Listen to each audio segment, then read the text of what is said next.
Hello दोस्तों, आ गया हूँ आप लोग के डिमांड पे पॉलिटी का लेके आ गया हूँ। घटना चक्र हम सब पूरा इस बुक को देख लेंगे, पूर्वावलोकन का पूरा देख लेंगे। पॉलिटी एक एक क्वेश्चन को एक एक लाइन बाय लाइन हम लोग देखेंगे। तो फिलहाल अभी हम ये इसका एक पार्ट लेके आए हैं, तो आप लोग पूरा वीडियो को देखिएगा, सपोर्ट कीजिएगा, लाइक शेयर सब्सक्राइब कीजिएगा ताकि हम इसका अगला पार्ट भी लेके आएँ। ठीक है, तो फिर शुरू करते हैं वीडियो को। और प्लीज़ आप लोग लाइक शेयर सब्सक्राइब कीजिए ताकि आपका यही सब के कारण मुझे मोटिवेशन मिलेगा और आगे वीडियो बनाने के लिए। ठीक है ना, तो प्लीज़ आप लोग लाइक शेयर कीजिएगा। ठीक, अगर कोई सुधार का ज़रूरत हो तो वो भी बताइएगा। चलते हैं आगे हम लोग। भारत का संवैधानिक विकास। ईस्ट इंडिया कंपनी के शासन हेतु पारित ब्रिटिश संसदीय अधिनियम 1773 से 1853 और ब्रिटिश ताज के अधीन पारित 1858 से 47। देखिए, 1773 से लेकर 1853 तक जो भी अधिनियम आया था वो ईस्ट इंडिया कंपनी बनाती थी। ठीक है, लेकिन 1857 के युद्ध के बाद भारत का जो सत्ता था वो क्राउन के हाथ चला गया, ब्रिटिश के ताज के हाथ चला गया था। तो ये यहाँ से रेगुलेट करते थे पूरे भारत को। तो इसके बाद जो भी अधिनियम बना वो ब्रिटिश ताज के तहत बना था।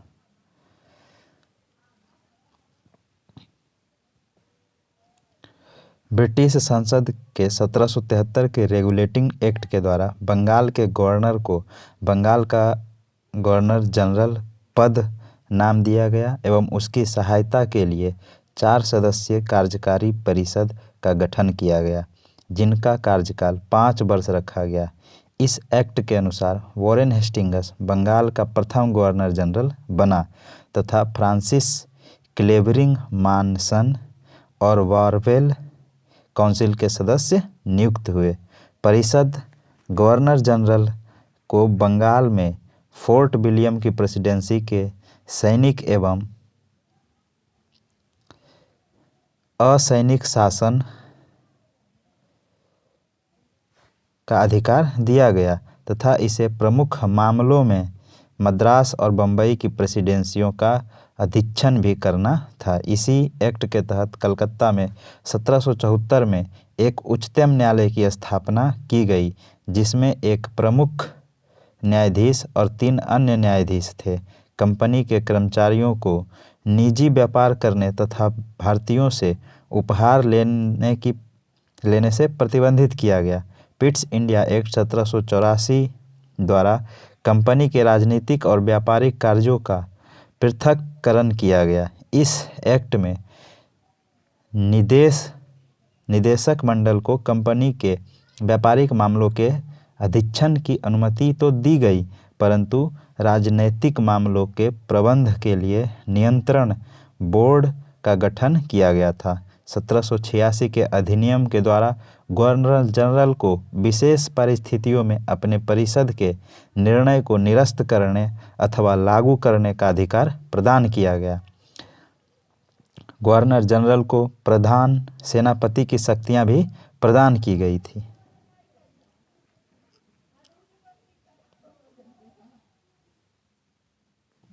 ये दोनों अधिकार सर्वप्रथम लॉर्ड कॉर्नवालिस ने प्राप्त किए। 1793 के चार्टर एक्ट के अंतर्गत कंपनी के अधिकारों को 20 वर्ष के लिए बढ़ा दिया गया।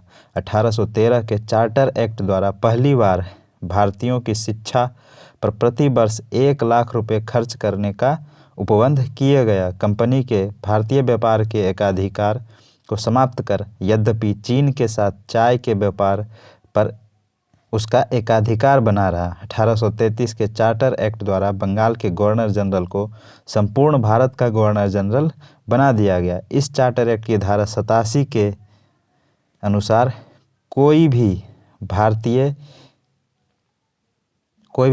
केवल धर्म, जन्मस्थान, वंश और वर्ण के आधार पर सरकारी सेवा के लिए अयोग्य नहीं समझा जा सकता था।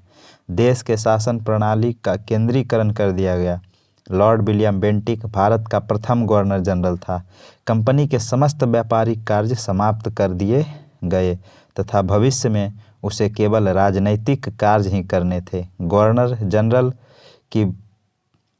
जनरल की परिषद में एक कानूनी सदस्य, चौथा सदस्य को सम्मिलित किया गया। सर्वप्रथम मैकॉले को कानूनी सदस्य के रूप में शामिल किया गया। इस एक्ट के तहत सब परिषद गवर्नर जनरल को पूरे भारत के लिए कानून बनाने का अधिकार प्रदान किया गया था। इसी एक्ट में नियुक्तियों के लिए योग्यता संबंधी मानदंड अपनाकर भेदभाव को समाप्त किया गया था। 1853 के चार्टर एक्ट द्वारा विधायी शक्तियों को कार्यपालिका शक्तियों में पृथक करने की व्यवस्था की गई। विधि निर्माण हेतु भारतीय केंद्रीय विधान परिषद की स्थापना की गई। सिविल सेवकों को भर्ती एवं चयन हेतु खुली प्रतियोगी परीक्षा प्रारंभ किया गया था। पूछता है कि सबसे पहले खुली प्रतियोगी परीक्षा किस एक्ट के तहत किया गया था, तो 1853 के एक्ट के तहत किया गया था। ठीक है, अब क्वेश्चन देखते हैं। निम्नलिखित में से किस अधिनियम में कलकत्ता में सर्वोच्च न्यायालय की स्थापना का प्रावधान किया गया था, तो ये 1773 के रेगुलेटिंग एक्ट के तहत 1774 में पहली बार कलकत्ता में सर्वोच्च न्यायालय की स्थापना की गई थी। देखिए दिया हुआ है 1773 के रेगुलेटिंग एक्ट में कलकत्ता में सर्वोच्च न्यायालय की स्थापना का प्रावधान किया गया था, जिसकी स्थापना 1774 में की गई थी। सर एलिजा इम्पे इसके प्रथम मुख्य न्यायाधीश थे।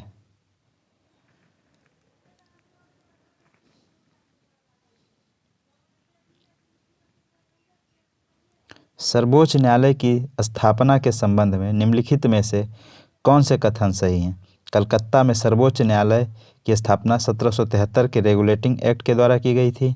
तो अभी हम लोग इधर देखे थे 1773 के रेगुलेटिंग एक्ट के तहत 1774 में किया गया था। लेमेस्टर इस न्यायालय के मुख्य न्यायाधीश नहीं, एलिजा इम्पे इस न्यायालय के प्रथम मुख्य न्यायाधीश थे।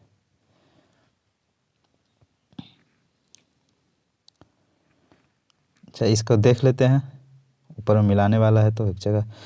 नियामक अधिनियम रेगुलेटिंग एक्ट 1773, सर्वोच्च न्यायालय सुप्रीम कोर्ट की स्थापना। पिट्स इंडिया भारतीय अधिनियम 1784, नियंत्रक बोर्ड यानी बोर्ड ऑफ कंट्रोल की स्थापना किया गया था। और चार्टर अधिनियम 1813, इंग्लिश मिशनरियों को भारत में कार्य करने की अनुमति दी गई। तथा चार्टर अधिनियम 1833 गवर्नर जनरल की परिषद में कानूनी सदस्य के लिए नियुक्त किया गया था। देखिए तो 1773 ईस्वी के तहत मतलब रेगुलेटिंग एक्ट के तहत सर्वोच्च न्यायालय की स्थापना की गई थी। पिट्स इंडिया 1784 के तहत बोर्ड ऑफ कंट्रोल नियंत्रण परिषद की स्थापना की गई थी। और चार्टर एक्ट 1813 के इंग्लिश मिशनरियों को भारत में कार्य करने की अनुमति दी गई। तथा चार्टर एक्ट 1833 के तहत गवर्नर जनरल परिषद में कानूनी सदस्य की नियुक्ति की गई थी।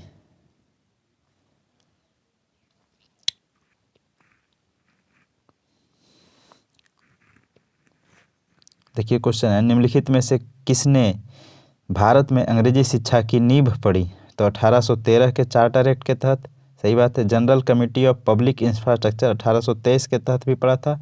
और प्राच्यविद एवं आंग्लविद विवाद के कारण भी यहाँ पर इंग्लिश शिक्षा की जोर पड़ी थी। ईस्ट इंडिया कंपनी ने ओरिएंटल शिक्षा की प्रचलित प्रणाली को हतोत्साहित किया तथा पश्चिमी शिक्षा और अंग्रेजी भाषा को बढ़ावा दिया। 1813 के चार्टर अधिनियम में भारत में शिक्षा के प्रसार के लिए प्रतिवर्ष 1 लाख रुपए खर्च करने के प्रावधान को अपनाया गया। 1823 ईस्वी में जनरल कमेटी एवं पब्लिक इंफ्रास्ट्रक्चर का गठन किया गया, जिसमें जिम्मेदारी शिक्षा के लिए 1 लाख रुपए देने की थी। समिति में 10 यूरोपीय सदस्य शामिल थे, जिसके अध्यक्ष था लॉर्ड मैकॉले ने किया था। इसके बाद governor general Lord William Bentinck है के शासनकाल में 7 मार्च 1835 को लॉर्ड मैकॉले के प्रस्ताव को स्वीकृत कर भारत में अंग्रेजी शिक्षा को उच्च शिक्षा का माध्यम मान लिया गया था। इसको मैकॉले मिनट बोलते हैं। थोड़ा सा एक्स्ट्रा बता दें, ये इसको मैकॉले मिनट बोलते हैं। ये मैकॉले साहब इंग्लिश शिक्षा को लेकर थे। भारत में आंग्ल शिक्षा के समर्थकों को नेता ट्रेविलियन थे। आंग्ल शिक्षा के समर्थक नेता ट्रेविलियन थे, जबकि H.T. प्रिंसे प्राच्य जो थे उस शिक्षा के समर्थकों के नेतृत्व करता थे। किस अधिनियम के द्वारा ब्रिटिश संसद ने चाय और चीन के साथ व्यापार को छोड़कर ईस्ट इंडिया कंपनी के भारत के साथ व्यापारिक एकाधिकार को समाप्त कर दिया था? तो 1813 के चार्टर एक्ट के तहत चाय और चीन के साथ व्यापार छोड़कर बाकी को समाप्त कर दिया था। तो 1813 एक्ट हमारा सही आंसर है। 1813 के चार्टर अधिनियम के माध्यम से ब्रिटिश संसद ने चाय और चीन के साथ व्यापार को छोड़कर ईस्ट इंडिया कंपनी के भारत के साथ व्यापारिक एकाधिकार को समाप्त कर दिया था, जबकि 1833 के चार्टर अधिनियम द्वारा कंपनी के समस्त व्यापारिक कार्य समाप्त कर दिए गए तथा भविष्य में कंपनी को केवल राजनीतिक कार्य ही करने थे।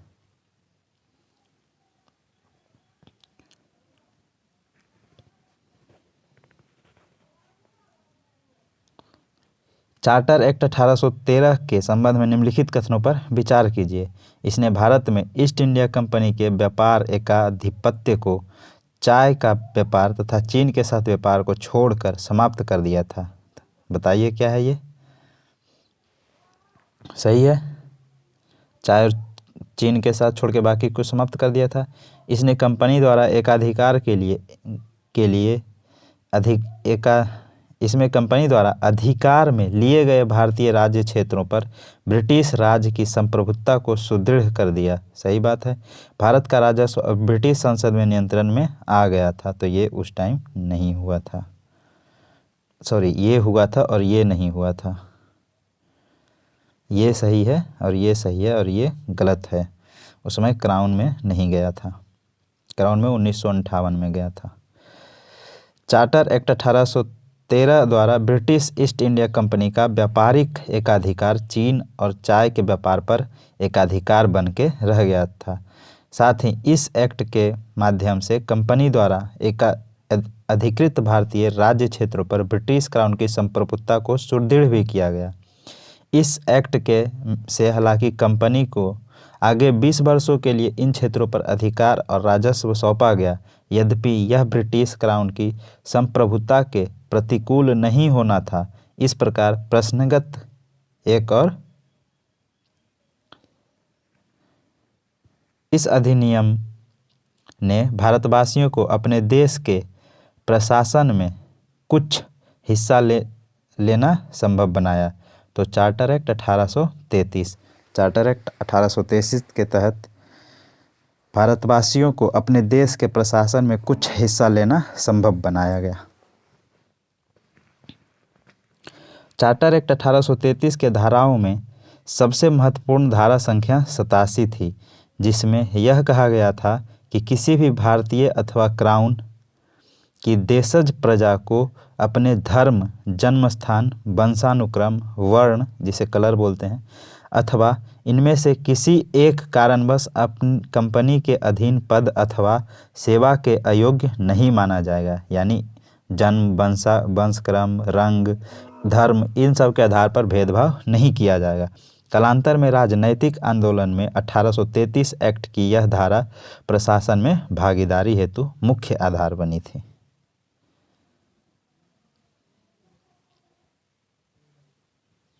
ठीक है। अभी ब्रिटिश ताज के शासनाधीन पारित अधिनियम, ब्रिटिश अभी तक हम लोग कहाँ कंपनी के द्वारा पारित देख रहे थे एक्ट, अभी जो ब्रिटिश शासन के द्वारा पारित हुआ 1858 के समय से उसका देखेंगे। ब्रिटिश संसद के भारत शासन अधिनियम 1858 के द्वारा भारत का शासन ब्रिटिश ताज के अधीन कर दिया गया। गवर्नर जनरल को अब भारत का वायसराय भी कहा जाने लगा, जो ब्रिटिश ताज का प्रत्यक्ष प्रतिनिधि बन गया। लॉर्ड कैनिंग भारत का प्रथम वायसराय बना था। Lord Canning. इस अधिनियम द्वारा भारत के राज्य सचिव पद का सृजन किया गया। जिसमें भारतीय प्रशासन का संपूर्ण नियंत्रण की शक्ति निहित थी। इसकी सदस्यता के लिए 15 सदस्यीय परिषद के गठन का प्रावधान किया गया। भारत परिषद अधिनियम 1861 के द्वारा कानून बनाने की प्रक्रिया में भारतीय प्रतिनिधियों को शामिल करने की शुरुआत हुई। इस अधिनियम द्वारा मद्रास एवं बम्बई की प्रेसिडेंसियों को पुनः विधायी शक्तियां देकर विकेंद्रीकरण की प्रक्रिया की शुरुआत की गई। इसने वायसराय को आपातकाल में अध्यादेश जारी करने के लिए अधिकृत किया, जो अधिकतम 6 माह की अवधि तक प्रभावी हो सका था। भारत परिषद अधिनियम 1892 के माध्यम से केंद्रीय और प्रांतीय विधान परिषदों में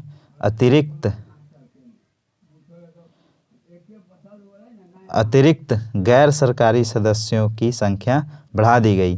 केंद्रीय विधान परिषद के भारतीय सदस्यों को वार्षिक बजट पर बहस करने तथा सरकार से 6 दिन के पूर्व नोटिस पर प्रश्न पूछने का अधिकार दिया गया था। ठीक है, ये इम्पोर्टेंट है। परंतु पूरक प्रश्न पूछने तथा मतदान का अधिकार नहीं दिया गया था। सीमित अर्थों में निर्वाचन पद्धति का आरंभ किया जाना इस अधिनियम की महत्वपूर्ण विशेषता थी। फिर भारत परिषद अधिनियम 1909 को मार्ले मिंटो सुधार के नाम से भी जाना जाता है। अभी आप बताइएगा कि भारत परिषद अधिनियम 1909 आया था तो उस समय भारत के वायसराय कौन थे? कमेंट में फटाफट आंसर दे दो। इस अधिनियम के तहत भारतीयों को विधि निर्माण तथा प्रशासन दोनों में प्रतिनिधित्व प्रदान किया गया। इसके तहत वायसराय की कार्यकारी परिषद में भारतीयों को पहली बार शामिल किया गया। इस अधिनियम ने केंद्रीय तथा प्रांतीय विधायिनी शक्ति को बढ़ा दिया। परिषद के सदस्यों को बजट एवं लोकहित के विषयों की विवेचना करने, प्रस्ताव लाने तथा प्रश्न पूछने के साथ पूरक प्रश्न करने का अधिकार दिया गया था। ये 1909 के मार्ले मिंटो सुधार अधिनियम में दिया गया था। इसमें पृथक निर्वाचन के आधार पर मुस्लिमों के लिए सांप्रदायिक प्रतिनिधित्व का प्रावधान किया गया और यहीं से कहीं न कहीं पाकिस्तान का बीज बोया गया था। भारत शासन अधिनियम 1919 को मॉन्टेग्यू चेम्सफोर्ड सुधार के नाम से जाना जाता है। ये 1919 में आया था, मॉन्टेग्यू चेम्सफोर्ड अधिनियम। इस अधिनियम के द्वारा पहली बार प्रत्यक्ष चुनाव प्रणाली अपनाई गई। सांप्रदायिक आधार पर निर्वाचन प्रणाली का विस्तार करते हुए इसे सिख, भारतीय ईसाइयों, आंग्ल भारतीयों तथा यूरोपियों के लिए भी लागू किया गया था। इस अधिनियम द्वारा पहली बार केंद्र में द्विसदनीय व्यवस्था, पूछता है कि केंद्र में पहली बार द्विसदनीय व्यवस्था किस अधिनियम के तहत लाया गया था? तो ये भारत शासन अधिनियम 1919 के तहत लाया गया था।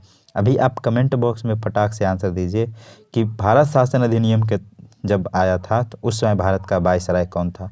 और जो मैं क्वेश्चन पूछता हूँ उसको बताइए। और ये जो भारत शासन अधिनियम 1919 के तहत कौन था भारत का वायसराय, ये हम घटना चक्र के हिस्ट्री वाले में बता चुके हैं। अगर नहीं देखे हैं तो प्लीज़ जाइए और उसे भी देखिए।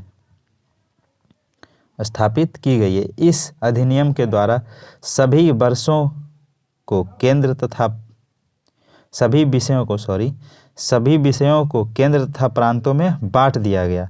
द्विसदनीय केंद्रीय विधानमंडल समस्त ब्रिटिश भारत के लिए कानून बना सकती थी। इस अधिनियम के तहत प्रांतों में द्वैध शासन प्रणाली लागू की गई। ठीक है, प्रांतीय विषयों को 2 भागों आरक्षित तथा हस्तांतरित विषयों में बांटा गया। इस अधिनियम में पहली बार उत्तरदायी शासन शब्दों का प्रयोग किया गया। इसके अंतर्गत एक आयोग का गठन किया जाना था, जिसका कार्य 10 वर्ष बाद इस अधिनियम की समीक्षा करने के बाद अपनी रिपोर्ट प्रस्तुत करना था। भारत शासन अधिनियम 1935 द्वारा सर्वप्रथम भारत में संघात्मक सरकार की स्थापना की गई। अब देखिए, ये बात याद रखना है कि किस अधिनियम द्वारा भारत में संघात्मक सरकार की स्थापना की गई थी, तो भारत शासन अधिनियम 1935। और इसी अधिनियम का छाप सबसे ज़्यादा हमारे संविधान पे देखने को मिलता है। इस अधिनियम के द्वारा प्रांतों में द्वैध शासन समाप्त कर दिया गया। प्रांत में द्वैध शासन समाप्त कर केंद्र में द्वैध शासन प्रणाली लागू की गई। भारत में मुद्रा एवं साख पर नियंत्रण के लिए भारतीय रिजर्व बैंक की स्थापना की गई थी। कब? इसका आंसर आप कमेंट बॉक्स में दीजिएगा कि भारतीय रिजर्व बैंक की स्थापना कब की गई। अगर आप सही आंसर देंगे तो मैं लाइक करूंगा और न गलत देंगे तो मैं उसका कमेंट में आपका जवाब में आंसर सही दे दूंगा। सांप्रदायिक निर्वाचन प्रणाली का विस्तार करते हुए दलित राज्यों, दलित जातियों, महिलाओं और श्रमिकों को इसमें सम्मिलित किया गया। इसी अधिनियम के तहत वर्ष 1937 में संघीय न्यायालय की स्थापना की गई।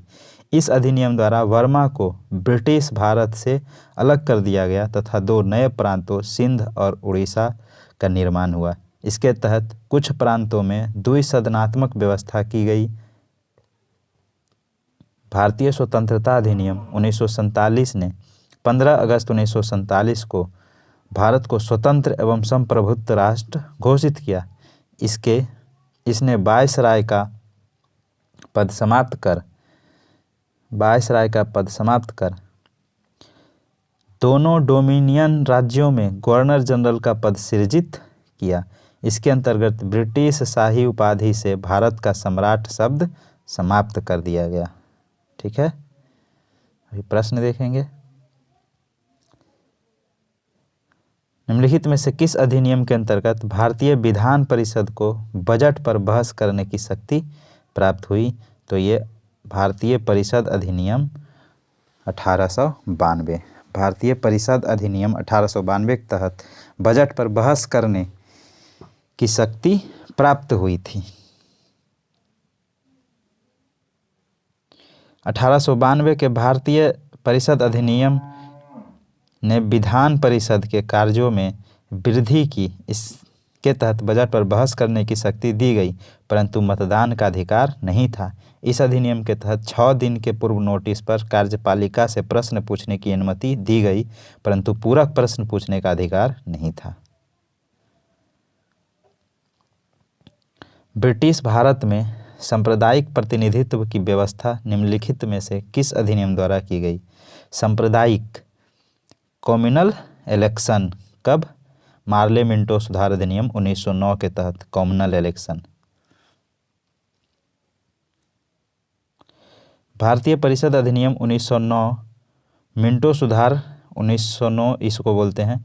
ब्रिटिश भारत में सर्वप्रथम सांप्रदायिक प्रतिनिधित्व की व्यवस्था की गई, जिसके अंतर मुसलमानों के लिए पृथक निर्वाचन मंडल का प्रावधान किया गया था। निम्नलिखित में से किस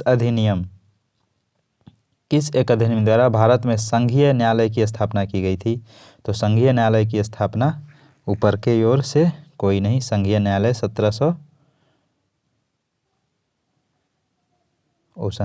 सर्वोच्च न्यायालय 1774 में किया गया था, 1773 के एक्ट के तहत। और संघीय न्यायालय की स्थापना 1 अक्टूबर 1937 को भारत सरकार अधिनियम 1935 के अंतर्गत की गई थी। इसके प्रथम मुख्य न्यायाधीश सर मॉरिस ग्वेयर थे। सर मॉरिस ग्वेयर उपयुक्त, ठीक है, 1937 में किया गया था। किस एक्ट के तहत? भारत सरकार अधिनियम 1935 के तहत। भारत का संघीय न्यायालय निम्नलिखित में से किस वर्ष में स्थापित किया गया था? तो 1937 में। संघीय न्यायालय 1937 में। केंद्र में द्वैध शासन किस अधिनियम के अंतर्गत स्थापित किया गया था? तो भारत शासन अधिनियम 1935 के तहत केंद्र में द्वैध शासन लागू किया गया था। 1935 के अंतर्गत केंद्र में द्वैध शासन एक नए अखिल भारतीय संघ की स्थापना तथा प्रांतों में द्वैध शासन को समाप्त करने का प्रावधान किया गया। प्रांतों में द्वैध शासन का उपबंध 1919 के अधिनियम के द्वारा किया गया था। केंद्र में द्वैध शासन के तहत संघीय विषय के 2 भाग में, एक आरक्षित और एक हस्तांतरित में बांटा गया था। निम्नलिखित में से किस अधिनियम ने केंद्र में द्वैध शासन प्रणाली को स्थापित किया था? तो 1935 भारत शासन अधिनियम में स्थापित किया था। देखिए, 1919 के भारत शासन अधिनियम की निम्नलिखित में से कौन सी प्रमुख विशेषताएं हैं? प्रांतों की कार्यकारिणी सरकार में द्वैध शासन की व्यवस्था, ठीक है, तो ये तो सही है। 1919 में ही प्रांतों में द्वैध शासन लगा था। मुसलमानों के लिए पृथक सांप्रदायिक निर्वाचन मंडल की व्यवस्था नहीं, मुसलमानों के लिए पृथक सांप्रदायिक निर्वाचन की व्यवस्था 1909 में किया गया था। 1909 में मार्लियामेंटो सुधार अधिनियम। केंद्र द्वारा प्रांतों को विधायी शक्तियां का हस्तांतरण, तो ये सही है। इस तरह से 1 और 2 सही है, 1 और 3 सही है और 2 गलत है। भारत शासन अधिनियम 1909 ब्रिटिश संसद के द्वारा पारित अधिनियम है था, जिसका उद्देश्य भारतीय शासन में भारतीयों की भागीदारी को बढ़ाना था। इस अधिनियम को भारत सचिव एडविन मॉन्टेग्यू एवं वायसराय लॉर्ड चेम्सफोर्ड के कार्यकाल में पारित किया गया था। इस अधिनियम के द्वारा राज्यों में द्वैध शासन की स्थापना की गई। इसके तहत भारत प्रत्येक राज्य के प्रशासनिक विषयों को 2 श्रेणियों में बांटा गया, आरक्षित और हस्तांतरित। आरक्षित विषय प्रांतीय गवर्नर एवं उसकी कार्यकारी परिषद के तहत रखे गए, जबकि हस्तांतरित विषयों का उत्तरदायित्व प्रांतीय विधायिका के प्रति उत्तरदायी मंत्रियों को सौंपा गया। साथ ही केंद्र और प्रांतों के मध्य भी शक्तियां को बंटवारा संघीय एवं प्रांतीय विषयों के रूप में किया गया। जहां तक मुसलमानों के लिए पृथक सांप्रदायिक निर्वाचक व्यवस्था का प्रश्न है, तो यह प्रावधान 1909 के अधिनियम में ही कर दिया गया था, जबकि 1919 के अधिनियम में यह व्यवस्था केवल जारी रही, बल्कि इसे सिख, यूरोपीय और भारतीय ईसाइयों एवं एंग्लो इंडियन के लिए भी विस्तारित किया गया था। निम्नलिखित में से किसने ब्रिटिश भारत में प्रांतीय स्वायत्तता शुरू किया था? तो भारत सरकार अधिनियम 1919। भारत सरकार 1919 के तहत भारत में प्रांतीय स्वायत्तता शुरू किया था। भारत में प्रांतीय स्वायत्तता का शुरुआत प्रारंभिक रूप से भारत सरकार अधिनियम 1919 से हुई, जिसे 1935 के भारत सरकार अधिनियम से विस्तारित और स्थापित किया गया। ज्ञातव्य है कि झारखंड लोक सेवा आयोग ने अपनी प्रारंभिक उत्तर कुंजी में इस प्रश्न का उत्तर सी माना था, जिसे संशोधित कुंजी में डी किया गया था, यानी आंसर डी सही है।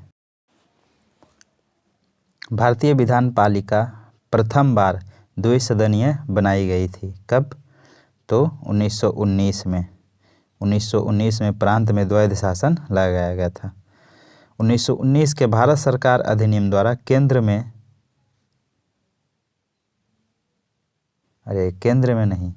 प्रांत में 1919 के भारत शासन अधिनियम द्वारा केंद्र में नहीं, प्रांत में किया गया था। ऊपरी सदन राज्य परिषद, द्विसदना में द्वैध शासन ना हम सोच रहे थे, सही है। केंद्र में द्विसदनीय विधान पालिका की स्थापना की गई थी और यहीं से प्रांत में द्वैध शासन लगा था। देखिए यहाँ पे जैसे मैं कंफ्यूज किया, आप भी नहीं कीजिएगा। 19 में द्विसदनीय किया गया था और प्रांत में द्वैध शासन लगाया गया था। द्वैध और द्विसदनीय दोनों अलग बात है। ऊपरी सदन राज्य परिषद, जिसको काउंसिल ऑफ स्टेट बोलते हैं, जिसकी अवधि 5 वर्ष के लिए कहलाता था, तथा इस अधिनियम की धारा 18 के तहत इसके 60 सदस्यों में से अधिकतम 20 सदस्य सरकारी हो सकते थे।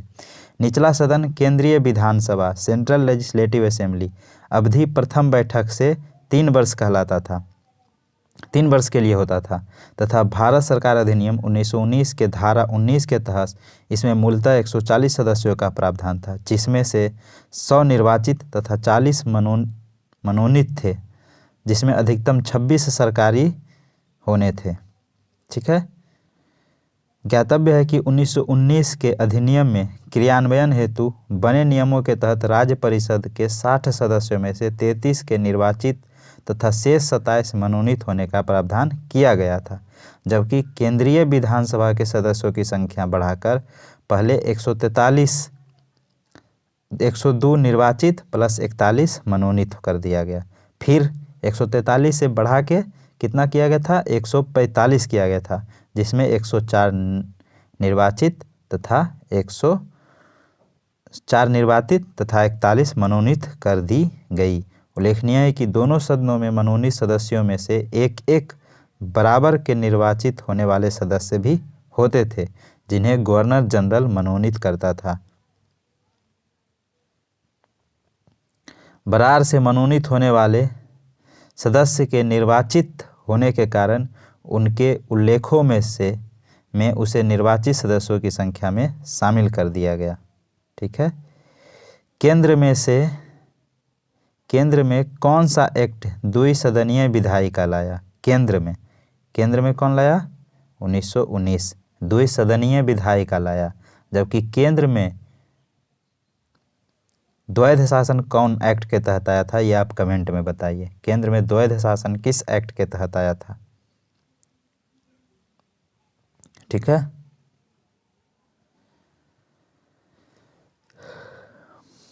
पूरा क्वेश्चन उधर नहीं था। मोंटेग्यू चेम्सफोर्ड सुधार के रूप में अभिहित भारत सरकार अधिनियम 1919 द्वारा महिलाओं को मताधिकार प्रदान किया गया था। कब? 1919 मोंटेग्यू चेम्सफोर्ड। परंतु यह सीमित वर्गों की महिलाओं के लिए ही था, सभी महिलाओं के लिए वयस्क मताधिकार का आधार नहीं था। इस प्रकार 1935 के भारत सरकार अधिनियम द्वारा सांप्रदायिक निर्वाचन प्रणाली का विस्तार करते हुए दलित वर्गों, महिलाओं और श्रमिकों के लिए पृथक निर्वाचन मंडलों का प्रावधान करते हुए विधानमंडल में स्थान आरक्षित किए गए। ठीक है, बोल रहा है कि भारत सिविल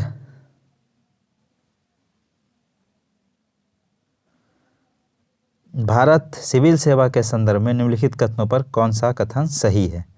तो भारत सरकार अधिनियम 1919 में भारतीय सिविल सेवा के लिए एक अलग परीक्षा का प्रावधान किया गया जो भारत में होनी थी। सही है, 1919 में ही वो सिविल सेवा के परीक्षा के लिए ये परीक्षा भारत में होना था।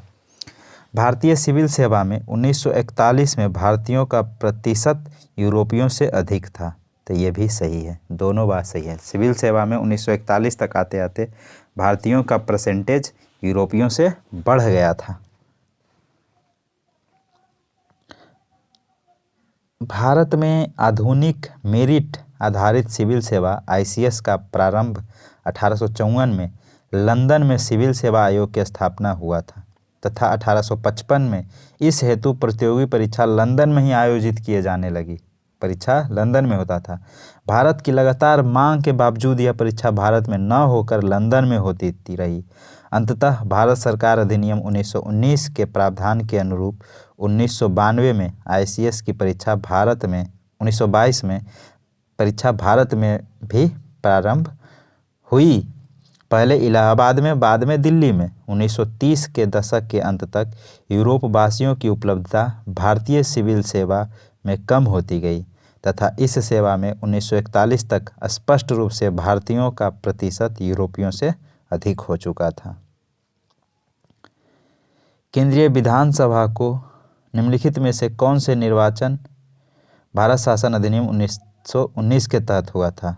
केंद्रीय विधानसभा का A, B, C और D वो कूट है, तो इस तरह से इसका ऑप्शन A और C सही हो जाएगा। केंद्रीय विधानसभा के निम्नलिखित में से कौन सा या निर्वाचित भारत शासन अधिनियम 1919, 1926 और 1945? –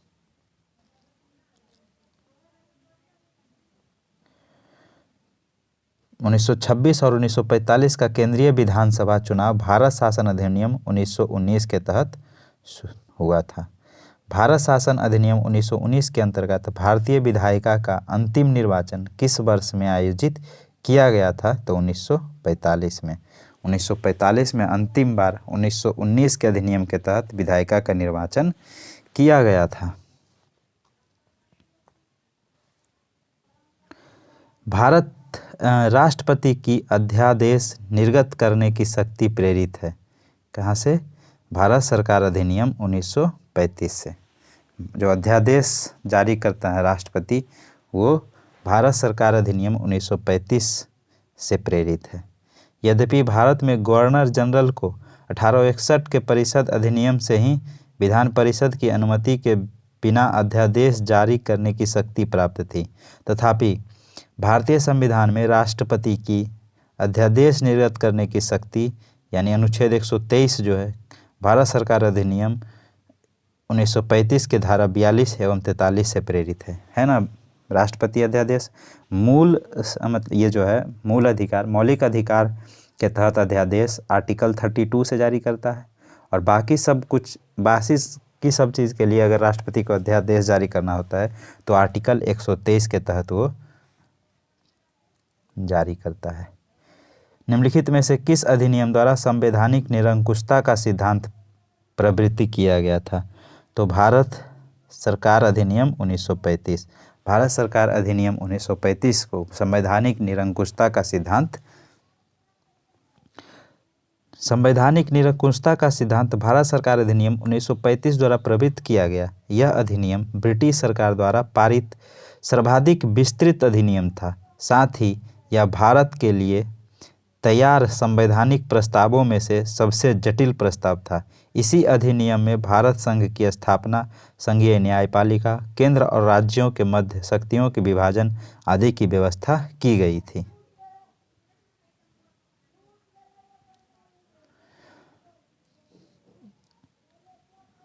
भारत में संविधान के केंद्र और राज्यों के बीच किया गया शक्तियों के विभाजन इनमें से किसमें उल्लेखित योजना पर आधारित है? ये भारत सरकार अधिनियम 1935 के आधार पर उल्लेखित है।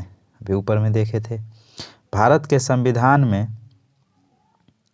केंद्र और राज्यों के मध्य शक्तियों का विभाजन भारत सरकार अधिनियम 1935 में उल्लेखित योजना पर आधारित था। इस अधिनियम की 7वीं अनुसूची में संघीय राज्य की समवर्ती सूची में विषयों पर विभाजन किया गया। इसके अतिरिक्त प्रांतों में द्वैध शासन समाप्त कर केंद्र में द्वैध शासन को लागू किया गया था, जो प्रांतीय स्वायत्तता के सूत्रपात का संकेत था। इसमें एक अखिल भारतीय महासंघ स्थापित करने का प्रावधान शामिल किया गया था।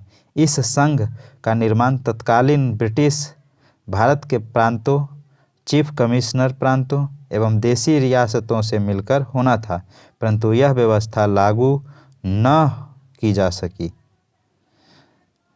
1935 के भारत सरकार अधिनियम द्वारा स्थापित होने वाले संघ में अवशिष्ट शक्तियां गवर्नर जनरल के पास की गई थी। निम्नलिखित में से एक भारत सरकार अधिनियम 1935 की मुख्य विशेषताओं में से एक नहीं है। तो इस अधिनियम में अखिल भारतीय महासंघ का प्रावधान था। तो हाँ, यहीं से भारत एक संघ के रूप में 1935 अधिनियम में देखा गया था। अवशिष्ट विषय प्रांतीय विधायकों को आवंटित किए गए थे, नहीं, ये गलत है। यह प्रांतीय स्वायत्तता के सूत्रपात का संकेत था, तो ये सही है। इसने प्रांतीय स्तर पर द्वैध शासन प्रणाली को समाप्त कर केंद्र में लागू किया था, तो ये भी सही है। अभी हम ऊपर में देखे थे कि केंद्र में द्वैध शासन 1935 के अधिनियम के तहत लागू किया गया था और प्रांतों से हटा दिया गया था। एक संघीय व्यवस्था और केंद्र में द्वैध शासन भारत में लागू किया गया था। संघीय व्यवस्था और केंद्र में द्वैध शासन अधिनियम 1935 के तहत।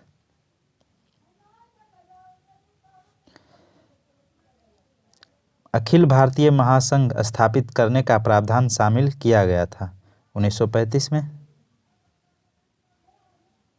भारत सरकार अधिनियम 1935 में संघीय भारत किया गया था।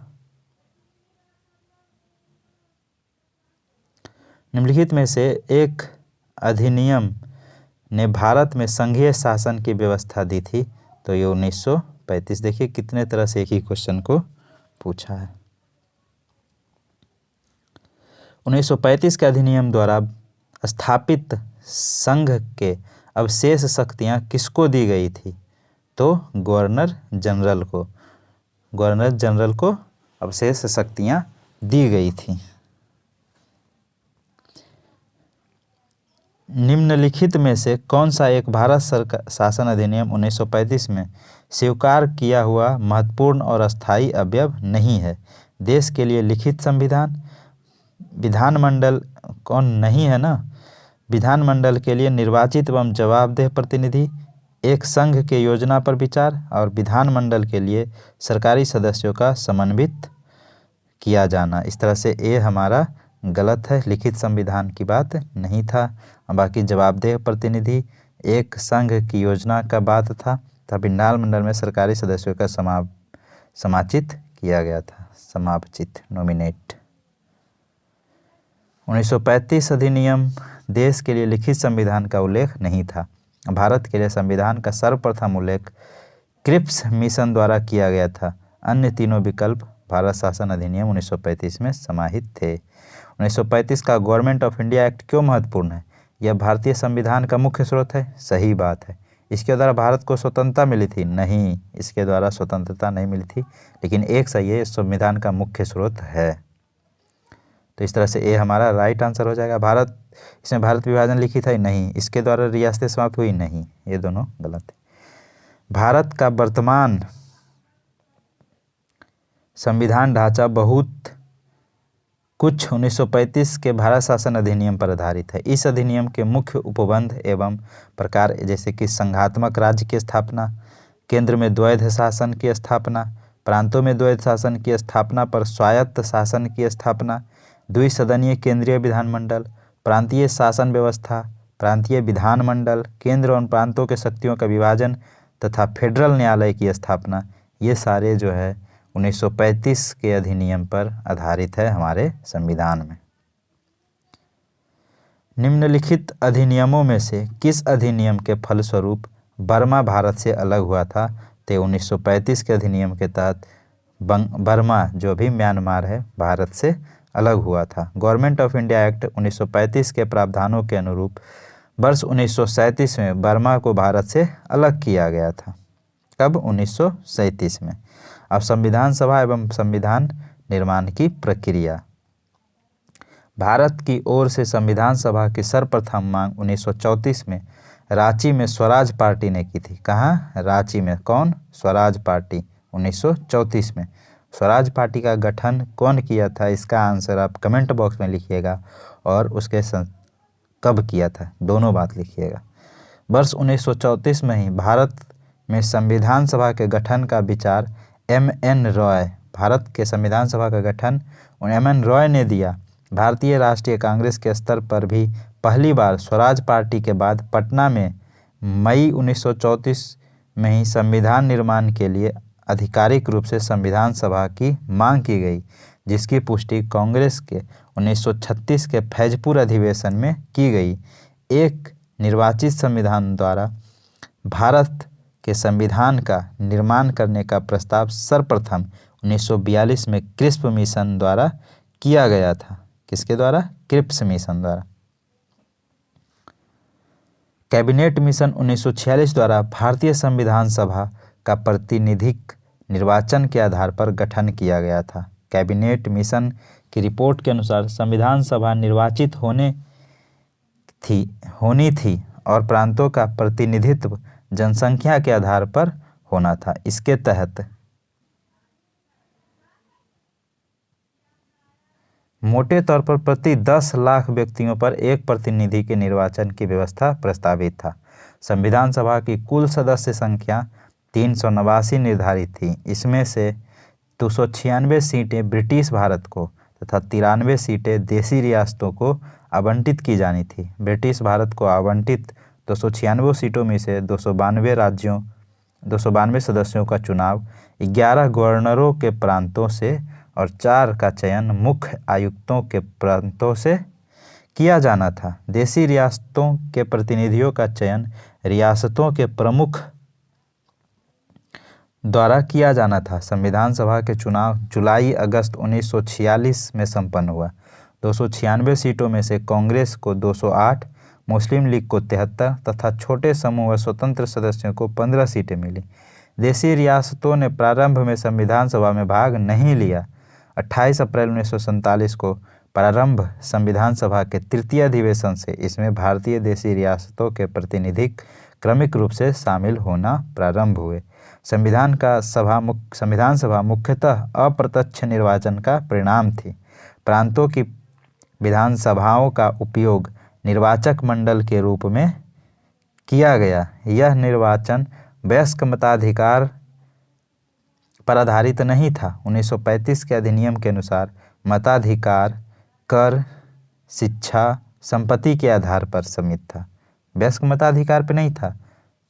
कौन कितना कर देता है, जो इतना कर देगा वही चुनाव में भाग लेगा, या फिर उसके पास एक स्पेसिफिक शिक्षा होना चाहिए या संपत्ति उसका आधार होता था। इन तीनों आधार पर मत होता था, वयस्क मताधिकार पे नहीं था। 20 नवंबर 1946 को वायसराय ने निर्वाचित प्रतिनिधियों को आमंत्रित किया। 9 दिसंबर 1946 को संविधान सभा की पहली बैठक उपस्थित हुई। 9 दिसंबर 1946 को सभा की पहली बैठक में कुल 207 सदस्य, जिनमें 9 महिलाएं थीं। ये इम्पोर्टेंट है कि संविधान सभा के पहली बैठक में टोटल 227 सदस्य थे, जिसमें 9 महिलाएं थी ने हिस्सा लिया। 9 दिसंबर 1946 को संविधान सभा की प्रथम बैठक की अध्यक्षता अस्थायी अध्यक्ष डॉक्टर सच्चिदानंद सिन्हा, कहाँ से थे, किस राज्य के थे डॉक्टर सच्चिदानंद सिन्हा, कमेंट बॉक्स में बताइए। सच्चिदानंद सिन्हा ने की थी। 11 दिसंबर 1946 को संविधान सभा ने डॉक्टर राजेंद्र प्रसाद को निर्विरोध संविधान सभा के अस्थायी अध्यक्ष के रूप में निर्वाचित किया। फिर 13 दिसंबर 1946 को जवाहरलाल नेहरू ने संविधान सभा में उद्देश्य प्रस्ताव प्रस्तुत किया, जो कि 22 जनवरी 1947 को संविधान सभा द्वारा पारित किया गया। माउंटबेटन योजना 3 जून 1947 के तहत हुए विभाजन के परिणाम स्वरूप पाकिस्तान के लिए एक पृथक संविधान सभा का गठन किया गया तथा मूल जो भारतीय संविधान सभा के सदस्यों की कुल संख्या घटकर 299 रह गई, जिसमें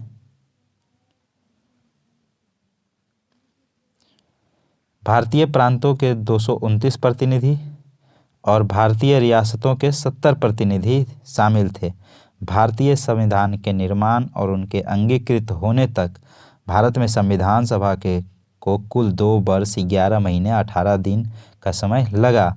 ज्ञातव्य है कि लोकसभा और राज्यसभा की वेबसाइट पर इस संदर्भ में 2 वर्ष 11 महीना 17 दिन का समय मिलता है, जिसका कारण संभवतः संविधान सभा द्वारा अंगीकृत किए जाने के दिन को संविधान के निर्माण की अवधि में शामिल नहीं किया जाना है। ठीक है, 2 साल 11 महीना 18 दिन, लेकिन वहाँ पे वेबसाइट पर 2 साल 11 महीना 17 दिन दिखाता है।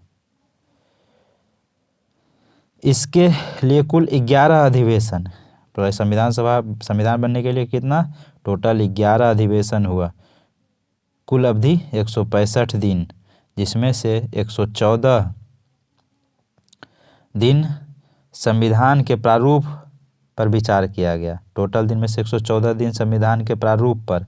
11वें अधिवेशन के अंतिम दिन 26 नवंबर 1949 को संविधान को अंगीकृत किया गया। कब? 26 नवंबर 1949 को। इस 11 अधिवेशनों के अतिरिक्त संविधान का सभा पुनः 24 जनवरी 1950 को समवेत हुए, जब सदस्यों द्वारा भारत के संविधान पर हस्ताक्षर किए गए। टोटल 284 लोग संविधान सभा पर किया था। भारतीय संविधान के निर्माण के समय बेनेगल नरसिंह राव BN राव को संविधान सलाहकार नियुक्त किया गया। 26 नवंबर 1949 को भारत के लोगों द्वारा संविधान को अंगीकृत, अधिनियमित और आत्मार्पित किया गया। संविधान पूर्ण रूप से 26 जनवरी 1950 को लागू हुआ। भारतीय संविधान सभा में कुल महिला सदस्यों की संख्या 15 थी। भारतीय संविधान सभा में महिलाओं की संख्या 15 और स्टार्टिंग में कितना था? 9। इनके नाम था विजया लक्ष्मी पंडित, राजकुमारी अमृता कौर, सरोजनी नायडू, सुचेता कृपलानी, पूर्णिमा बनर्जी, लीला राय, जी दुर्गाबाई, हंसा मेहता, कमला चौधरी, रेणुका रे, मालती चौधरी, दक्षयानी बेला युधन, बेगम एजाज रसूल, एनी मस्करिनी तथा अम्मू स्वामी नाथन। ये टोटल 15 महिला थी। ग्रेनविले ऑस्टिन ने कहा था कि संविधान सभा कांग्रेस थी और कांग्रेस भारत। ग्रेनविले ऑस्टिन क्या बोला था कि संविधान सभा कौन था? कांग्रेस थे, और कांग्रेस क्या था? पूरा भारत था। 2 सितंबर 1946 को अंतरिम सरकार का गठन किया गया।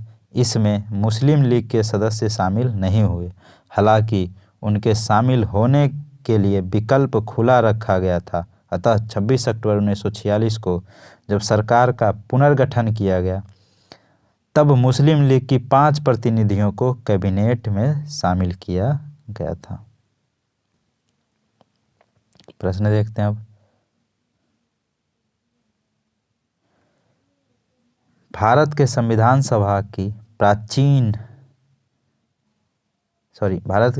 सभा की रचना हेतु संविधान सभा का विचार निम्नलिखित में से सर्वप्रथम किसने प्रस्तुत किया था? तो स्वराज पार्टी ने 1934 में। स्वराज पार्टी सबसे पहले संविधान सभा का विचार प्रस्तुत किया था। 1934 में रांची के स्वराज पार्टी ने आत्मनिर्णय के अधिकार की मांग की और एक प्रस्ताव पारित किया जिसमें कहा गया कि वयस्क मताधिकार के आधार पर निर्वाचित भारतीय प्रतिनिधियों की एक संविधान सभा होगी जो संविधान का निर्माण करेगी। भारतीयों की ओर से संविधान सभा की मांग करने का यह प्रथम अवसर था। स्वतंत्रता के पूर्व के दिनों में प्रारंभ में किसने संविधान निर्मात्री सभा का विचार प्रस्तुत किया था? तो एन.एम. रॉय ने। एन.एम. रॉय ने सही बताया है। वर्ष 1934 में ही भारत में संविधान निर्मात्री सभा का विचार एन.एम. रॉय ने दिया था। एक निर्वाचित संविधान सभा द्वारा भारत के संविधान का निर्माण करने का प्रस्ताव किया गया था। कौन? Cripps mission. क्रिप्स मिशन द्वारा भारत में संविधान निर्माण करने का प्रस्ताव किया गया था। एक निर्वाचित संविधान सभा द्वारा भारत के संविधान का निर्माण करने का प्रस्ताव सर्वप्रथम क्रिप्स मिशन 1942 द्वारा किया गया था, जो द्वितीय विश्व युद्ध के समाप्त होने के पश्चात। कैबिनेट मिशन योजना के अंतर्गत संविधान निर्मात्री परिषद में प्रत्येक प्रांत को आवंटित सदस्य संख्या निर्वाचित करने के लिए एक प्रतिनिधि कितनी जनसंख्या के अनुपात में था? एक प्रतिनिधि कितनी जनसंख्या के अनुपात में था? तो 10 लाख पर प्रत्येक 10 लाख पर एक प्रतिनिधि था। प्रत्येक 10 लाख पे एक प्रतिनिधि था।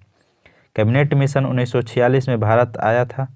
मिशन में अपनी रिपोर्ट में संविधान सभा के गठन का एक सूत्र प्रस्तुत किया था जिसके आधार पर संविधान सभा निर्वाचित होनी थी और प्रांतों का प्रतिनिधित्व जनसंख्या के आधार पर होना था, जिसके तहत मोटे तौर पर प्रति 10 लाख व्यक्तियों के ऊपर एक प्रतिनिधि के निर्वाचन की व्यवस्था प्रस्तावित की गई थी। इन व्यक्तियों में से कौन कैबिनेट मिशन का सदस्य नहीं था? तो देखिए, पैट्रिक लॉरेंस थे, अलेक्जेंडर थे और क्रिप्स था। विलियम वुड नहीं थे। ठीक। और अध्यक्ष कौन थे? क्रिप्स। इसलिए तो क्रिप्स मिशन बोलते हैं इसको। यही अध्यक्ष थे। कैबिनेट मिशन मार्च 1946 में भारत पहुंचा। इस मिशन के सदस्य स्टैफोर्ड क्रिप्स अध्यक्ष थे board of trade, Patrick Lawrence Bharat का सचिव था और ए.बी. अलेक्जेंडर नौसेना के मंत्री थे। ए.बी. अलेक्जेंडर। भारतीय संविधान सभा का गठन किया गया था। कब किया गया था? नहीं, इस पे भी नहीं, क्रिप्स मिशन पे भी नहीं। 1946 में आया था ना कैबिनेट मिशन 1946। भारतीय संविधान सभा का प्रतिनिधित्व निर्वाचन के आधार पर गठन कैबिनेट मिशन 1946 के अंतर्गत किया गया था। 1946 में निर्मित सरकार अंतरिम सरकार में कार्यपालिका परिषद के उपसभापति कौन थे? तो जवाहरलाल नेहरू। 1946 के निर्मित अंतरिम सरकार में कार्यपालिका परिषद के उपसभापति जवाहरलाल नेहरू थे। 24 अगस्त 1946 को अंतरिम राष्ट्रीय सरकार की घोषणा इस व्यवस्था के साथ की गई कि अंतरिम सरकार 2 सितंबर 1946 को कार्यभार संभालेगी। वायसराय इसमें कार्यपालिका परिषद का पददेन अध्यक्ष था तथा जवाहरलाल नेहरू को उपाध्यक्ष या उपसभापति बनाया गया था। निम्नलिखित में से कौन अगस्त 1946 में गठित प्रथम अंतरिम राष्ट्रीय सरकार का सदस्य नहीं था? तो कौन नहीं थे? सर्वपल्ली राधाकृष्णन। कृष्णन। 1946 के अंतरिम राष्ट्रीय सरकार का सदस्य सर्वपल्ली राधाकृष्णन नहीं थे। कैबिनेट मिशन योजना के आधार पर 24 अगस्त 1946 की घोषणा के तहत नवनिर्वाचित संविधान सभा से 2 सितंबर 1946 को भारत की अंतरिम सरकार का गठन किया गया था। इसमें सी राजगोपालाचारी शिक्षा मंत्री थे, डॉक्टर राजेंद्र प्रसाद खाद्य एवं कृषि मंत्री थे और जगजीवन राम श्रम मंत्री थे, जबकि सर्वपल्ली राधाकृष्णन इस प्रथम अंतरिम सरकार के सदस्य नहीं थे।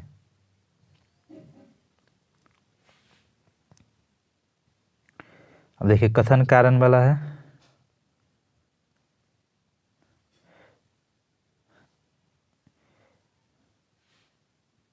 बेबेल योजना के अनुसार कार्यकारी परिषद में हिंदू और मुस्लिम सदस्यों की संख्या समान होनी थी। ठीक है। और बेबेल का विचार था कि ऐसी व्यवस्था से भारत का बंटवारा बच सकता है। तो ये कथन सही है और कारण गलत है। बेबेल बोला था कि हिंदू और मुस्लिम की संख्या समान होना चाहिए जिससे भारत, लेकिन ये गलत था। ये विचारधारा ये नहीं था कि भारत में बंटवारा बच सकता था।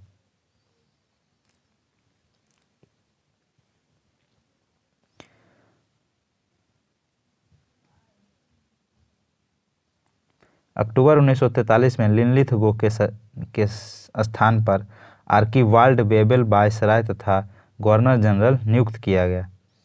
वे भारतीय संवैधानिक गतिरोध को दूर करने के उद्देश्य से मई 1945 में लंदन गए। वहां उन्होंने भारतीय प्रशासन के संबंध में ब्रिटिश सरकार से विस्तार से बात की तथा कुछ प्रस्ताव रखे। जून 1945 में जब प्रस्तावों को बेबेल योजना के नाम से सार्वजनिक किया गया, बेबेल योजना के प्रस्तावों में कार्यकारी परिषद में मुसलमान सदस्यों की संख्या हिंदियों के बराबर होना, परिषद में वायसराय तथा कमांडर इन चीफ को छोड़कर सभी सदस्यों का भारतीय होना, शीघ्र ही शिमला में एक सम्मेलन का बुलाया जाना तथा युद्ध समाप्ति के पश्चात भारतीयोों के खुद का संविधान बनाया जाना इत्यादि प्रावधान शामिल थे। बेबेल योजना का उद्देश्य राजनीतिक गतिरोध दूर करना, भारत को संपूर्ण स्वशासन की दिशा में आगे बढ़ाना और संवैधानिक गतिरोध दूर करना था। इसका उद्देश्य कहीं से भी हिंदू मुस्लिम एकता को दृढ़ करना नहीं था। इसमें भारतीयों का विभाजन रुक सके। अतः कथन सत्य है और कारण गलत है।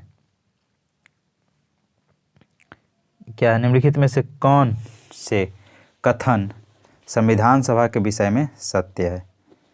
यह वयस्क मताधिकार पर आधारित था? तो नहीं। क्या था इसका मताधिकार? कर कौन कितना देता है, किसके पास कितनी संपत्ति है, कौन कितना पढ़ा लिखा है, वो आधार था इसके। लेकिन वयस्क मताधिकार नहीं था। वह प्रत्यक्ष निर्वाचन का परिणाम थी? नहीं, यह भी प्रत्यक्ष निर्वाचन नहीं था। वह बहुदलीय निकाय थी? तो सही है। उनके अनेक समितियों के माध्यम से कार्य किया? यह भी सही है। संविधान सभा के गठन के लिए राज्यों की विधायियों का उपयोग निर्वाचक मंडल के रूप में किया गया। अतः संविधान सभा अप्रत्यक्ष निर्वाचन का परिणाम था। इनका निर्वाचन वयस्क मताधिकार पर आधारित नहीं था। संविधान सभा के अनेक दलों के लोग शामिल थे। इस सभा में अनेक कार्यों का संचालन करने के लिए अनेक समितियां गठन की गई थी। संविधान सभा के संबंध में कौन सा कथन सही है? वयस्क मताधिकार सही है ना। यह वयस्क मताधिकार पर आधारित नहीं था, तो सही है। यह प्रत्यक्ष निर्वाचन का परिणाम था, गलत है। अभी देखें, अप्रत्यक्ष था। यह बहुदलीय संरचना नहीं थी, गलत है। इसमें कई समितियों के माध्यम से कार्यरत थी, यह सही है। इस तरह से ए और डी हमारा सही है। ए और डी हमारा ऑप्शन नंबर ए सही हो जाएगा। निम्नलिखित में से संविधान सभा के बारे में गलत कथन कौन सा है? इसने बड़ी संख्या में समितियों की मदद से काम किया। उनमें प्रारूप समिति सबसे महत्वपूर्ण थी, तो ये तो सही है। अल्पसंख्यक समुदाय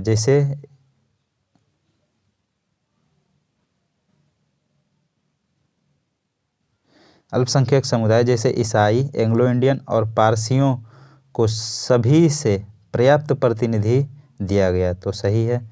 इसका निर्वाचन सार्वभौम वयस्क मताधिकार पर आधार था, तो नहीं, वयस्क मताधिकार नहीं था। आधार क्या था अभी ऊपर देखे हैं। इसकी चुनाव प्रक्रिया 1935 के अधिनियम के 6वीं अनुसूची पर आधारित थी। कर, संपत्ति और शैक्षणिक योग्यता के कारण मताधिकार सीमित था, ये सही बात है। संविधान सभा के सदस्यों का निर्वाचन प्रांतीय विधानसभाओं के सदस्यों द्वारा अप्रत्यक्ष निर्वाचन के आधार पर हुआ था, न कि सार्वभौम वयस्क मताधिकार के आधार पर।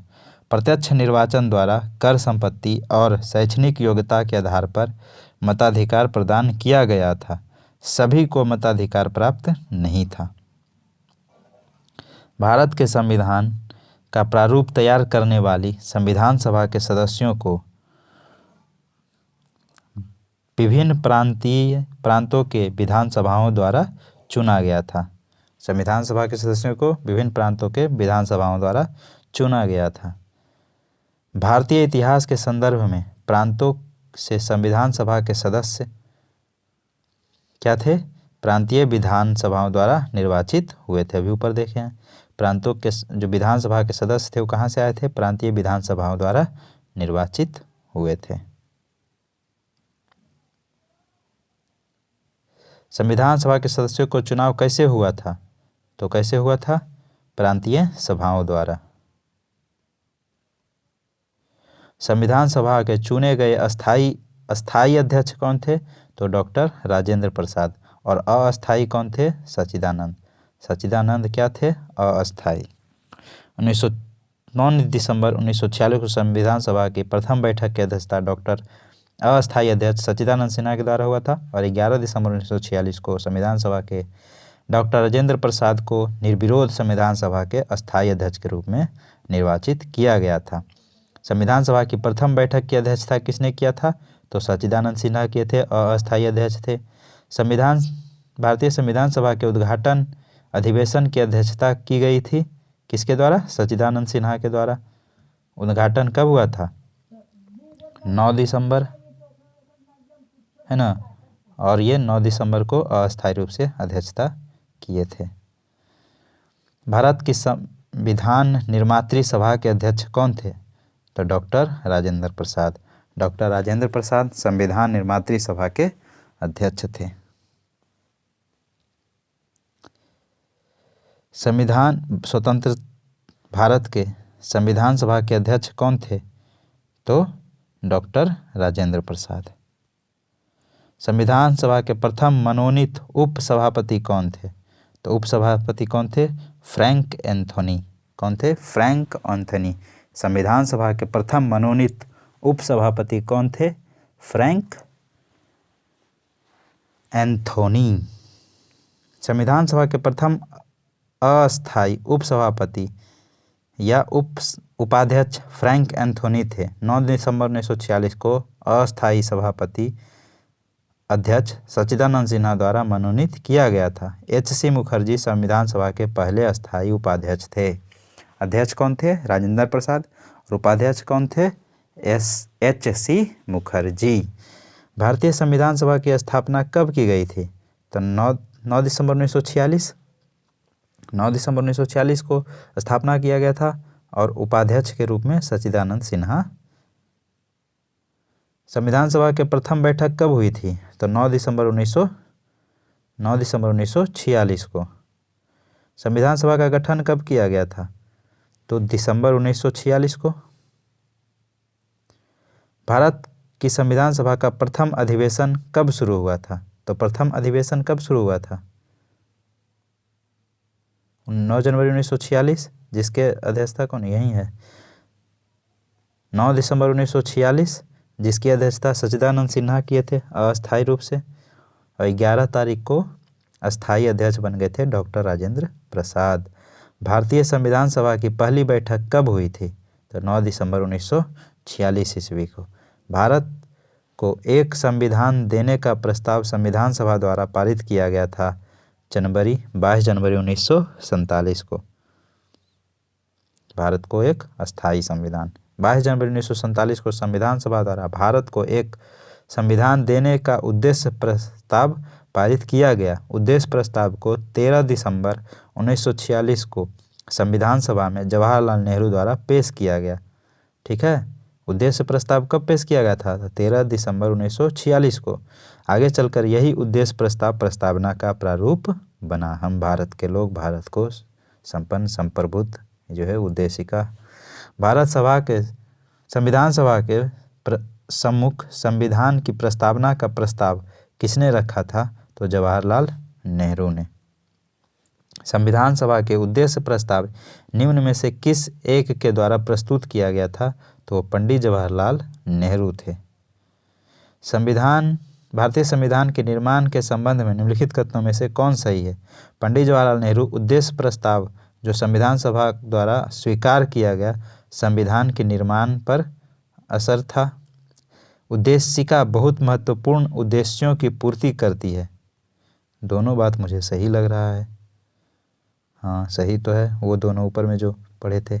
और तीसरा सही है कि संविधान को भारत के लोगों ने आदेशित किया था। राज्य के मुखिया को लोग प्रत्यक्ष रूप से निर्वाचित करते हैं, ये गलत बात है। भारतीय संविधान के तहत राज्य के मुखिया अर्थात राष्ट्रपति का निर्वाचन लोगों द्वारा प्रत्यक्ष रूप से नहीं बल्कि अप्रत्यक्ष रूप से जनप्रतिनिधियों के माध्यम से किया जाता है। ठीक है। भारतीय संविधान को बनाने हेतु भारतीय संविधान सभा के कुल कितने अधिवेशन हुए थे? तो टोटल 12 अधिवेशन हुआ था। संविधान निर्माण में भारतीय संविधान के निर्माण में संविधान सभा को 2 वर्ष 11 महीना 18 दिन का समय लगा। इस दौरान कुल 11 अधिवेशन हुए थे। 11वें अधिवेशन के अंतिम दिन 26 नवंबर 1949 को संविधान को अंगीकृत किया गया। इन 11 अधिवेशनों के अतिरिक्त संविधान सभा पुनः 24 जनवरी 1950 को समवेत हुई थी, जबकि सदस्यों द्वारा भारत के संविधान पर हस्ताक्षर किए गए थे। इस प्रकार निकटतम सी सही विकल्प होगा। भारत के संविधान सभा की अंतिम बैठक की सही तिथि, अंतिम बैठक 24 जनवरी 1950 को हुआ था। भारत के संविधान के निर्माण में कितना समय? 2 साल 11 महीना 18 दिन।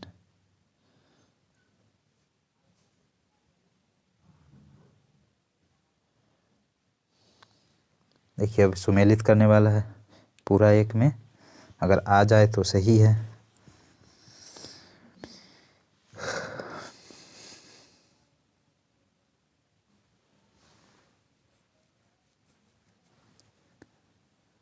देखिए मिलाने भी नहीं बन रहा। चलिए डायरेक्ट इसका ये देख लेते हैं। संविधान सभा के पहले उपाध्यक्ष एच.सी. मुखर्जी थे। संविधान सभा के पहले उपाध्यक्ष एच.सी. मुखर्जी अभी ऊपर हम लोग देखे थे। और अध्यक्ष कौन थे? डॉक्टर राजेंद्र प्रसाद। प्रारूप समिति का मूलतः एकमात्र कांग्रेसी सदस्य के.एम. मुंशी थे। प्रारूप समिति के मूलतः एकमात्र कांग्रेसी सदस्य के.एम. मुंशी थे। राजस्थान के रियासतों का प्रतिनिधित्व टी.टी. कृष्णामाचारी ने किया था। और संविधान समिति के अध्यक्ष जवाहरलाल नेहरू थे। संविधान सभा के पहले अस्थायी उपाध्यक्ष फ्रैंक एंथोनी थे। 9 दिसंबर 1946 को अस्थायी अध्यक्ष सच्चिदानंद सिन्हा द्वारा नामित किया गया था। एच.सी. मुखर्जी संविधान सभा के पहले अस्थायी उपाध्यक्ष थे। संविधान सभा के निर्माण के समय संवैधानिक सलाहकार कौन थे? संवैधानिक सलाहकार बी.एन. राव। संवैधानिक सलाहकार कौन थे? बी.एन. राव। संवैधानिक सलाहकार कौन थे? बी.एन. राव। बेनेगल नरसिम्हा राव संवैधानिक सलाहकार नियुक्त किए गए थे।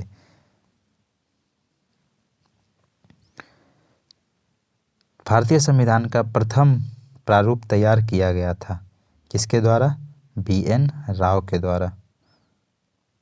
संविधान सभा के संवैधानिक सलाहकार बी.एन. राव द्वारा संविधान का पहला प्रारूप तैयार किया गया था, जिस पर विचार एवं परिवर्तन करके प्रारूप समिति द्वारा संविधान सभा के समक्ष संविधान का मसौदा प्रस्तुत किया गया। BN राव के मूल प्रारूप में 243 अनुच्छेद और 13 अनुसूचियाँ थीं। 243 अनुच्छेद और 13 अनुसूचियाँ थीं। संविधान सभा ने भारतीय संविधान का तृतीय वाचन कब प्रारंभ हुआ था? तो तृतीय वाचन ऑप्शन में सारे गलत हैं। 26 नवंबर 1949 को तृतीय वाचन, 17 नवंबर 1949 को शुरू हुआ और 26 नवंबर 1949 तक चला था। ठीक है, 17 नवंबर 1949 को शुरू हुआ और 26 नवंबर 1949 तक चला था। भारत का संविधान पूर्ण रूप से तैयार कब हुआ? तो 26 नवंबर 1949 को।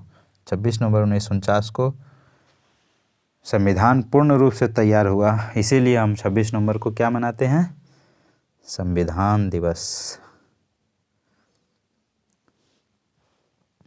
भारतीय संविधान की उद्देशिका प्रस्तावना में उल्लेख किया गया है कि 26 नवंबर 1949 को भारत के लोगों ने संविधान को अंगीकृत, अधिनियमित और आत्मार्पित किया। संविधान को अपनाने, उनके पूर्ण होने, पारित होने तथा उनके अंतरिम देने की तारीख 26 नवंबर 1949 को ही माना जाता है। इसी दिन नागरिकता अंतःकालीन संसद, अस्थायी और संक्रमणशील उपबंध लागू हो गए। यद्यपि संविधान के शेष उपबंध 26 नवंबर 1950 से प्रभावी हुआ, अतः संविधान के पूर्ण रूप से लागू होने तथा पूर्ण रूप से क्रियान्वित होने की अंतिम रूप से 26 जनवरी 1950 को ग्रहण करते थे। ठीक है। भारतीय संविधान को संविधान सभा द्वारा कब अंगीकृत किया गया? तो 26 नवंबर 1949 को।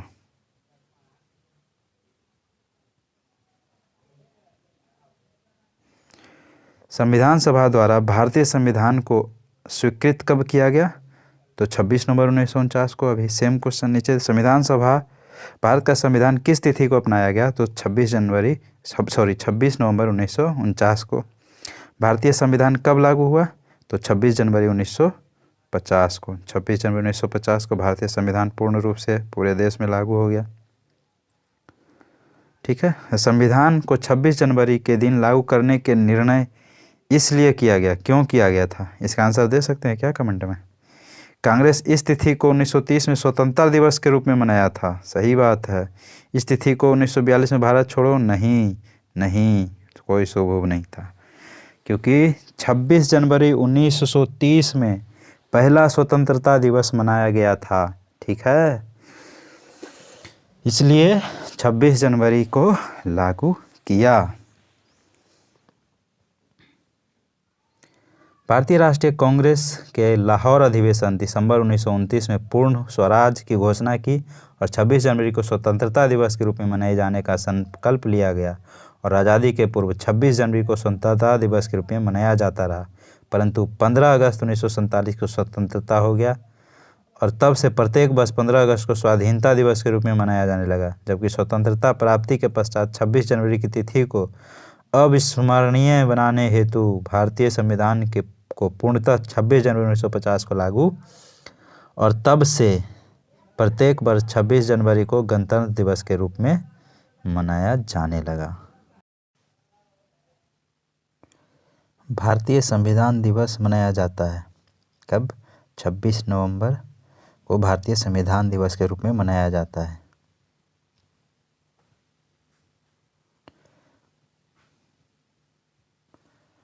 भारतीय संविधान दिवस 26 नवंबर को मनाया जाता है। भारतीय संविधान दिवस 26 नवंबर 1949 को भारतीय संविधान 26 नवंबर 1949 को बनकर तैयार और संविधान सभा द्वारा अंगीकृत हुआ। इसके कुछ प्रावधान इसी दिन लागू किए गए थे, जिसके फलस्वरूप इस दिन को संविधान दिवस के रूप में मनाया जाता है। जबकि भारतीय संविधान 26 नवंबर 1950 को पूर्ण रूप से लागू किया गया। 26 जनवरी को गणतंत्र दिवस के रूप में मनाया जाता है। भारतीय संविधान को अपनाया गया था जिसके द्वारा? संविधान सभा के द्वारा। संविधान सभा के 11वें अधिवेशन में 26 नवंबर 1949 को भारतीय संविधान सभा द्वारा अपनाया या अंगीकृत और अधिनियमित किया गया। भारतीय संविधान को 26 नवंबर 1949 को किसके द्वारा अधिनियमित किया गया? तो संविधान सभा के द्वारा। भारत का संविधान अंगीकृत एवं अधिनियमित हुआ था कब? 26 नवंबर 1949 को, और पूर्ण रूप से लागू हुआ था 26 जनवरी 1950 को। भीमराव अंबेडकर का संविधान सभा में निर्वाचन हुआ था। भीमराव अंबेडकर को संविधान सभा में कहाँ से निर्वाचन हुआ था? तो इसका आंसर है कहाँ से? उड़ीसा से, बम्बई प्रेसिडेंसी से। संविधान सभा में भीमराव अंबेडकर को बम्बई प्रेसिडेंसी से निर्वाचन हुआ था, इस बात को याद रखिएगा। भीमराव अंबेडकर को बम्बई प्रेसिडेंसी से निर्वाचन हुआ था।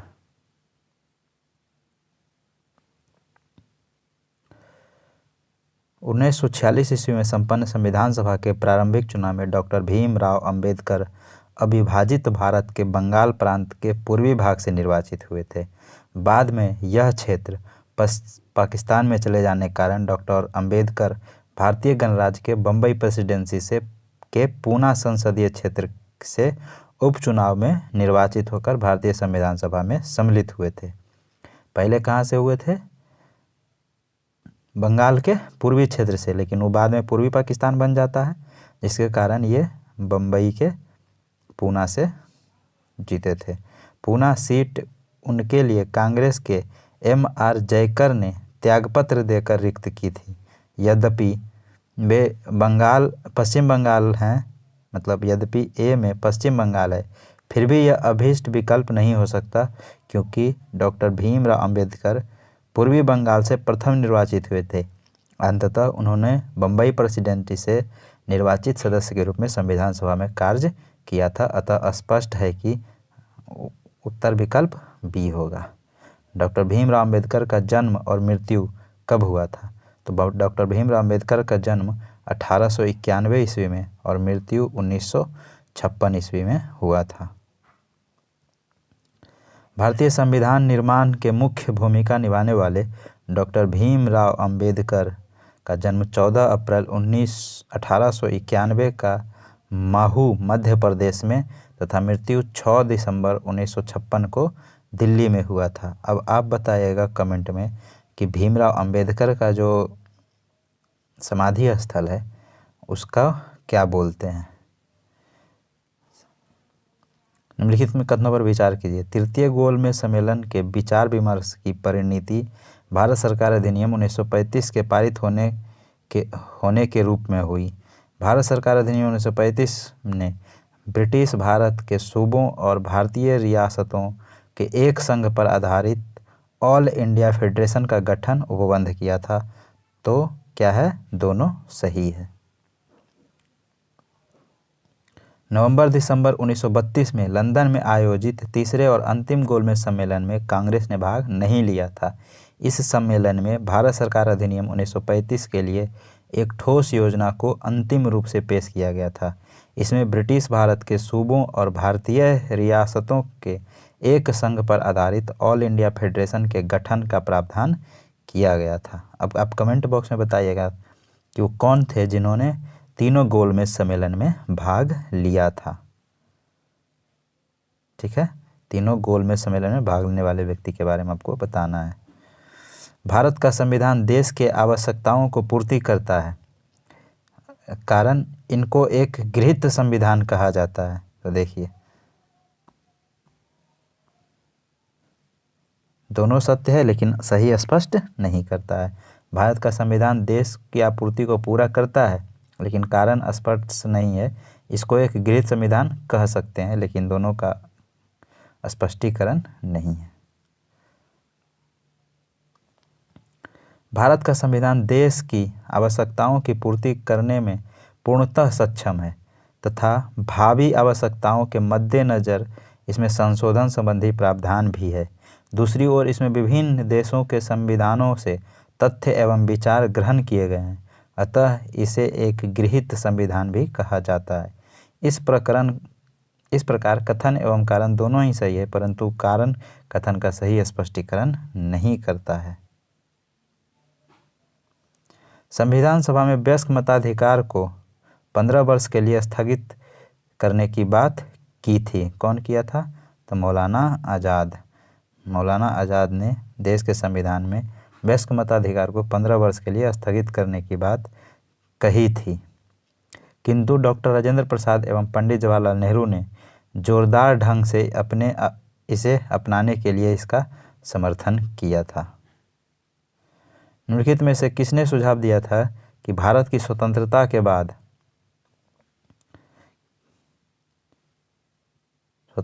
के बाद भारतीय राष्ट्रीय कांग्रेस को एक राजनैतिक दल के रूप से भंग कर दिया जाना चाहिए? ये गांधी जी बोले थे कि कांग्रेस को समाप्त कर देना चाहिए। भारत की स्वतंत्रता के उपरांत महात्मा गांधी ने यह सुझाव दिया था कि भारतीय राष्ट्रीय कांग्रेस को अब एक राजनीतिक दल के रूप में भंग कर दिया जाना चाहिए। ठीक है।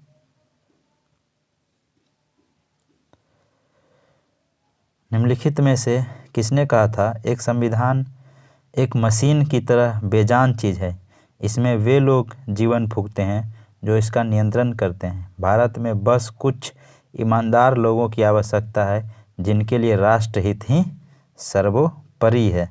तो ये बोले थे डॉक्टर राजेंद्र प्रसाद। राजेंद्र प्रसाद बोले थे कि संविधान एक मशीन की तरह बेजान चीज़ है, इसमें लोग जीवन फूंक सकते हैं, इसका नियंत्रण इनका नियंत्रण करते हैं। भारत में कुछ ईमानदार लोगों की आवश्यकता है जिनके लिए राष्ट्रहित ही सर्वोपरि है। प्रश्नगत कथन संविधान सभा के अध्यक्ष और भारत के प्रथम राष्ट्रपति डॉक्टर राजेंद्र प्रसाद का है।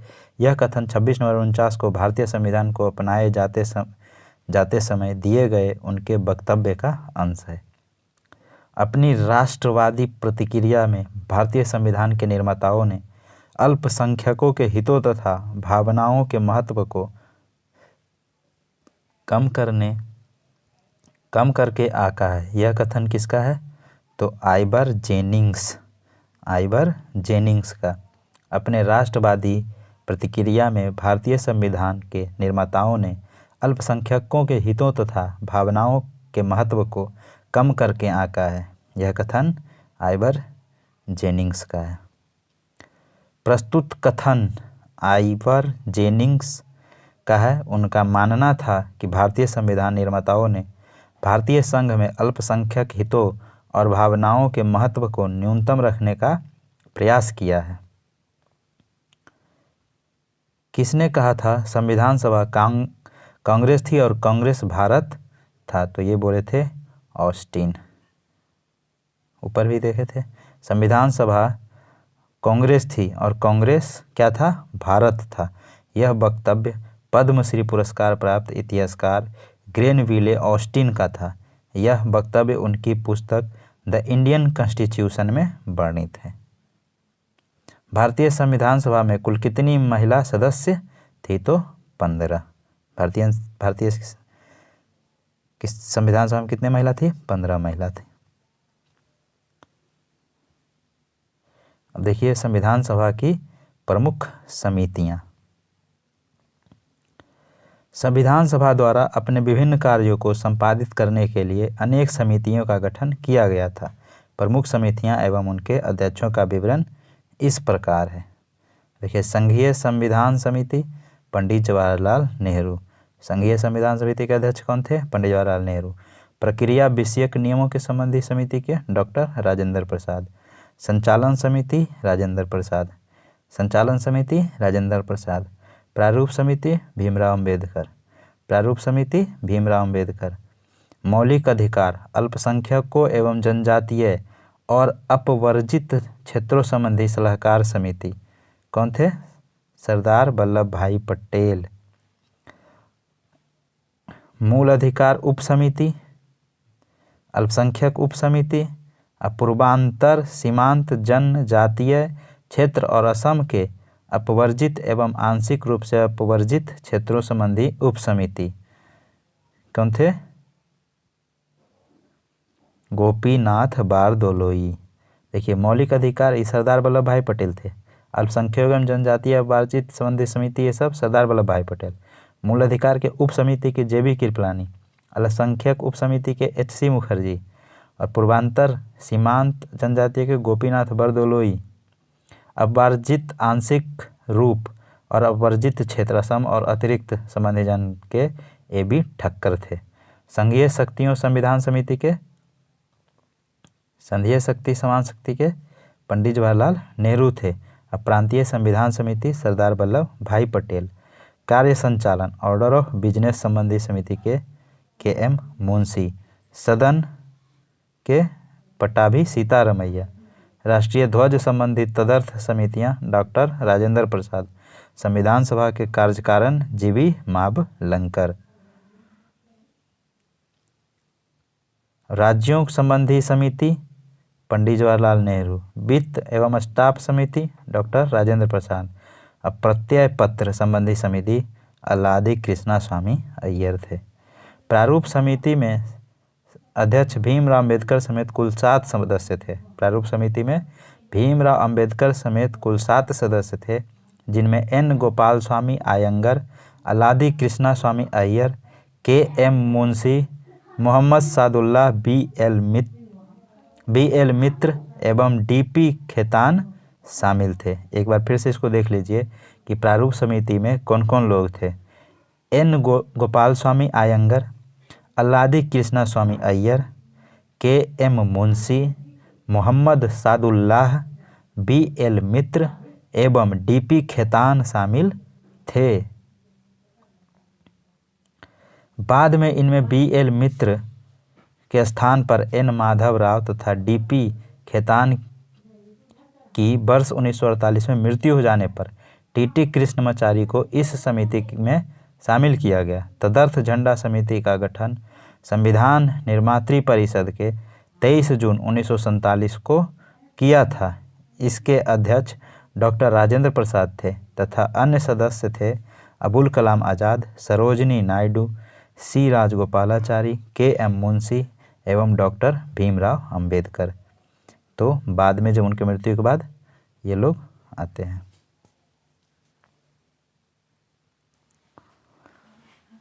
निम्नलिखित में से संविधान सभा की संघ समिति का अध्यक्ष कौन था? तो संघ समिति का अध्यक्ष जवाहरलाल नेहरू थे। देखिए इसका अध्यक्ष देख लेते हैं। संविधान समिति के अध्यक्ष पंडित जवाहरलाल नेहरू।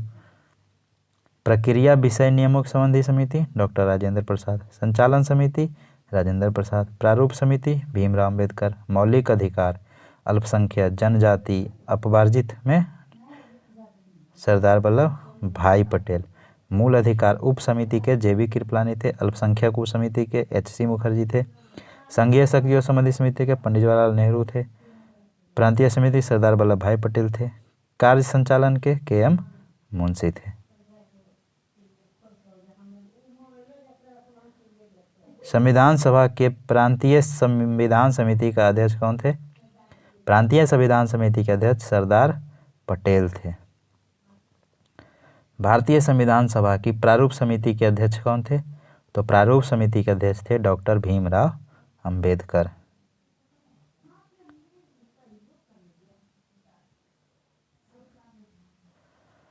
भारतीय संविधान सभा के प्रारूप समिति के अध्यक्ष कौन थे? तो डॉक्टर भीमराव। मूल अधिकार के सरदार पटेल। संचालन समिति के डॉक्टर राजेंद्र प्रसाद। संघ शक्ति जवाहरलाल नेहरू। प्रारूप के भीमराव अंबेडकर। KM मुंशी कार्य संचालन समिति के अध्यक्ष थे। हिंदी अंग्रेजी एवं हिंदी के प्रश्नों के में इस संदर्भ में अंतर होने के कारण इसमें उत्तर ये किया गया था।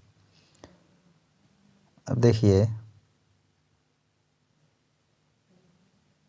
संविधान सभा द्वारा स्थापित मौलिक अधिकारों और अल्पसंख्यकों हेतु सलाहकार समिति के अध्यक्ष कौन थे? सलाहकार समिति के अध्यक्ष थे सरदार वल्लभ भाई पटेल। सरदार पटेल संविधान सभा द्वारा स्थापित मौलिक अधिकारों और अल्पसंख्यक हेतु सलाहकार समिति के अध्यक्ष थे, जबकि सलाहकार समिति की उप समितियों में मूल अधिकार समिति के अध्यक्ष JB कृपलानी तथा अल्पसंख्यक उप समिति के अध्यक्ष HC मुखर्जी थे।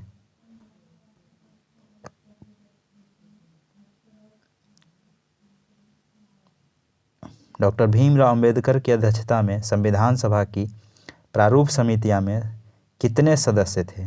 प्रारूप समिति में टोटल 6 सदस्य थे। भीमराव अंबेडकर की अध्यक्षता में गठित संविधान सभा की प्रारूप या पांडुलेखन समिति में 6 अन्य सदस्य थे। एन गोपालास्वामी अयंगर, अलादी कृष्णा स्वामी अय्यर, के.एम. मुंशी, मोहम्मद सादुल्लाह, बी.एल. मित्र एवं डी.पी. खेतान। इनमें से बी.एल. मित्र के स्थान पर एन. माधवराव तथा डी.पी. खेतान के स्थान के मृत्यु के बाद 1948 में टी.टी. कृष्णमाचारी को इस समिति में शामिल किया गया था। निम्नलिखित में से कौन संविधान के प्रारूप समिति के सदस्य थे? तो गोपाल स्वामी अयंगर थे और जवाहरलाल नेहरू तो संघ समिति के अध्यक्ष थे। अलादी कृष्ण स्वामी अय्यर थे। पटेल मूल अधिकार से थे। तो इस तरह से एक और 3 हमारा राइट आंसर हो जाएगा। संविधान पांडुलेखन समिति का निम्न में से कौन सदस्य नहीं थे? तो जवाहरलाल नेहरू संघ समिति के थे। बाकी मोहम्मद सदुल्लाह, के.एम. मुंशी और अय्यर ये तीनों थे। संविधान सभा ने डॉक्टर भीमराव अंबेडकर की अध्यक्षता में प्रारूप समिति का गठन कब किया था? तो 29 अगस्त 1947 को भीमराव अंबेडकर की अध्यक्षता में प्रारूप समिति का गठन किया गया था। संविधान के प्रारूप समिति पर विचार करने हेतु संविधान सभा द्वारा 29 अगस्त 1947 को संकल्प पारित करके डॉक्टर भीमराव अंबेडकर की अध्यक्षता में प्रारूप समिति का गठन किया गया था।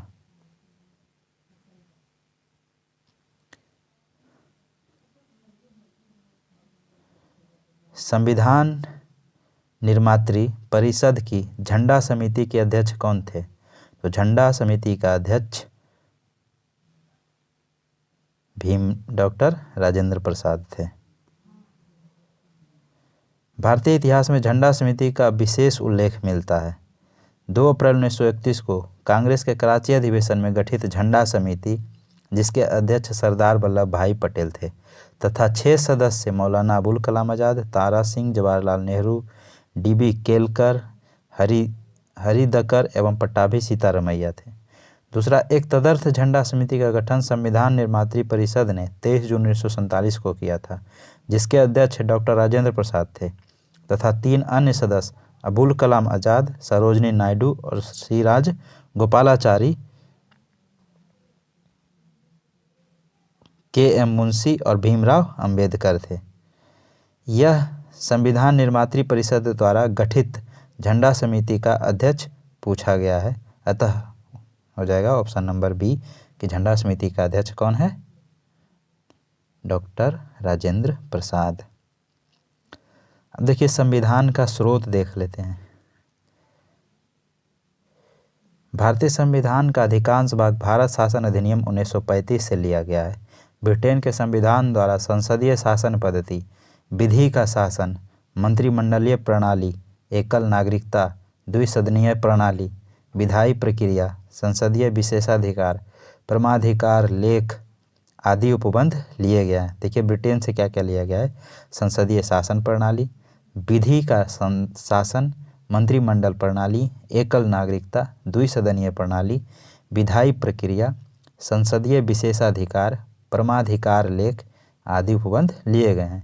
अमेरिका के संविधान से उद्देशिका का विचार, न्यायिक पुनरावलोकन, न्यायपालिका की स्वतंत्रता, मूल अधिकार, उपराष्ट्रपति का पद, राष्ट्रपति पर महाभियोग, उच्चतम न्यायालय तथा उच्च न्यायालय के न्यायाधीशों को हटाने जाने का उपबंध ग्रहण किए गए हैं। ठीक है। और आयरलैंड के संविधान के प्रेरणा लेकर नीति निर्देशक तत्व, राष्ट्रपति का निर्वाचन पद्धति, यह राष्ट्रपति का निर्वाचन पद्धति, राज्यसभा के कुछ सदस्यों का नामांकन सम्मिलित किए गए हैं।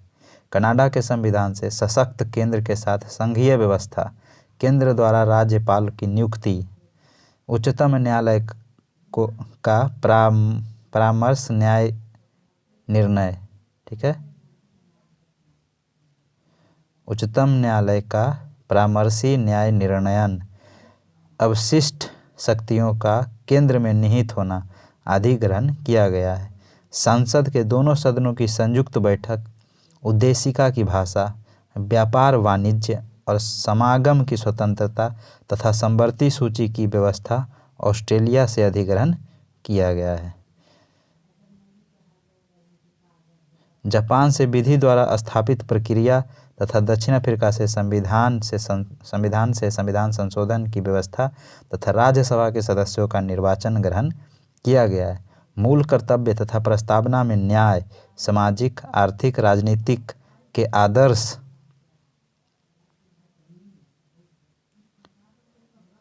को सोवियत संघ से लिया गया है। फ्रांस के संविधान से प्रस्तावना में स्वतंत्रता, समता एवं बंधुता का आदर्श तथा गणराज्य की अवधारणा ली गई है, जबकि जर्मनी से संघ को आपातकालीन शक्तियां और आपातकाल के दौरान मूल अधिकारों के निलंबन की व्यवस्था ली गई है। ठीक है, जर्मनी से आपातकालीन शक्तियां और आपातकाल के दौरान मूल अधिकारों का निलंबन की व्यवस्था ली गई है।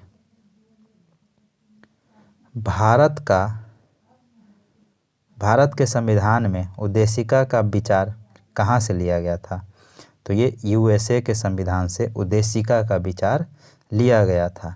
भारत के संविधान में उद्देशिका का विचार संयुक्त राज्य अमेरिका के संविधान से लिया गया है, जबकि उद्देशिका की भाषा ऑस्ट्रेलिया के संविधान से लिया गया है। उद्देशिका कहाँ से? यूएसए से, और उसकी भाषा ऑस्ट्रेलिया से। भारतीय राजनीतिक व्यवस्था में इनमें से कौन सर्वोच्च है? तो हमारा संविधान ही सर्वोच्च है। सबसे ऊंचा कौन है? संविधान। भारतीय राजनीतिक व्यवस्था में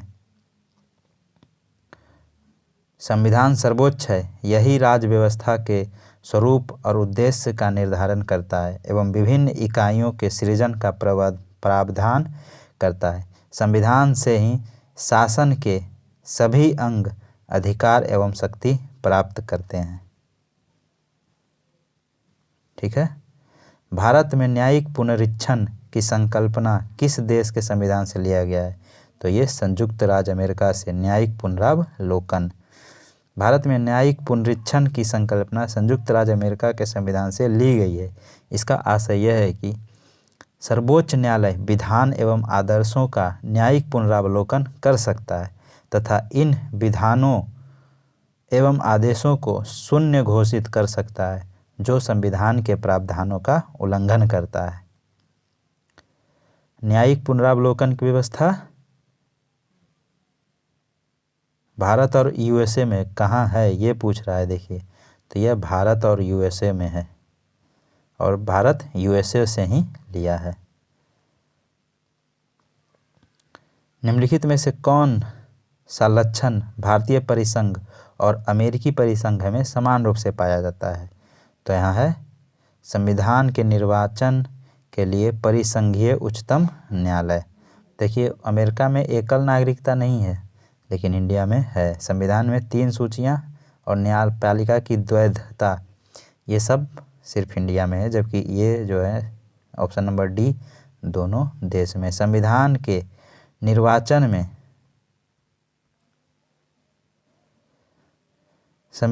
निर्वाचन के लिए परिसंघीय उच्चतम न्यायालय की व्यवस्था भारत और अमेरिका के दोनों ही परिसंघों में सम्मिलित लक्षण है। भारत की संघात्मक व्यवस्था निम्नलिखित में से किस देश से संबंधित है? भारत की संघात्मक व्यवस्था कनाडा से, हम लोग कनाडा से लिए थे। भारत की संघात्मक व्यवस्था भारतीय संविधान में कनाडा के संविधान से ली गई है।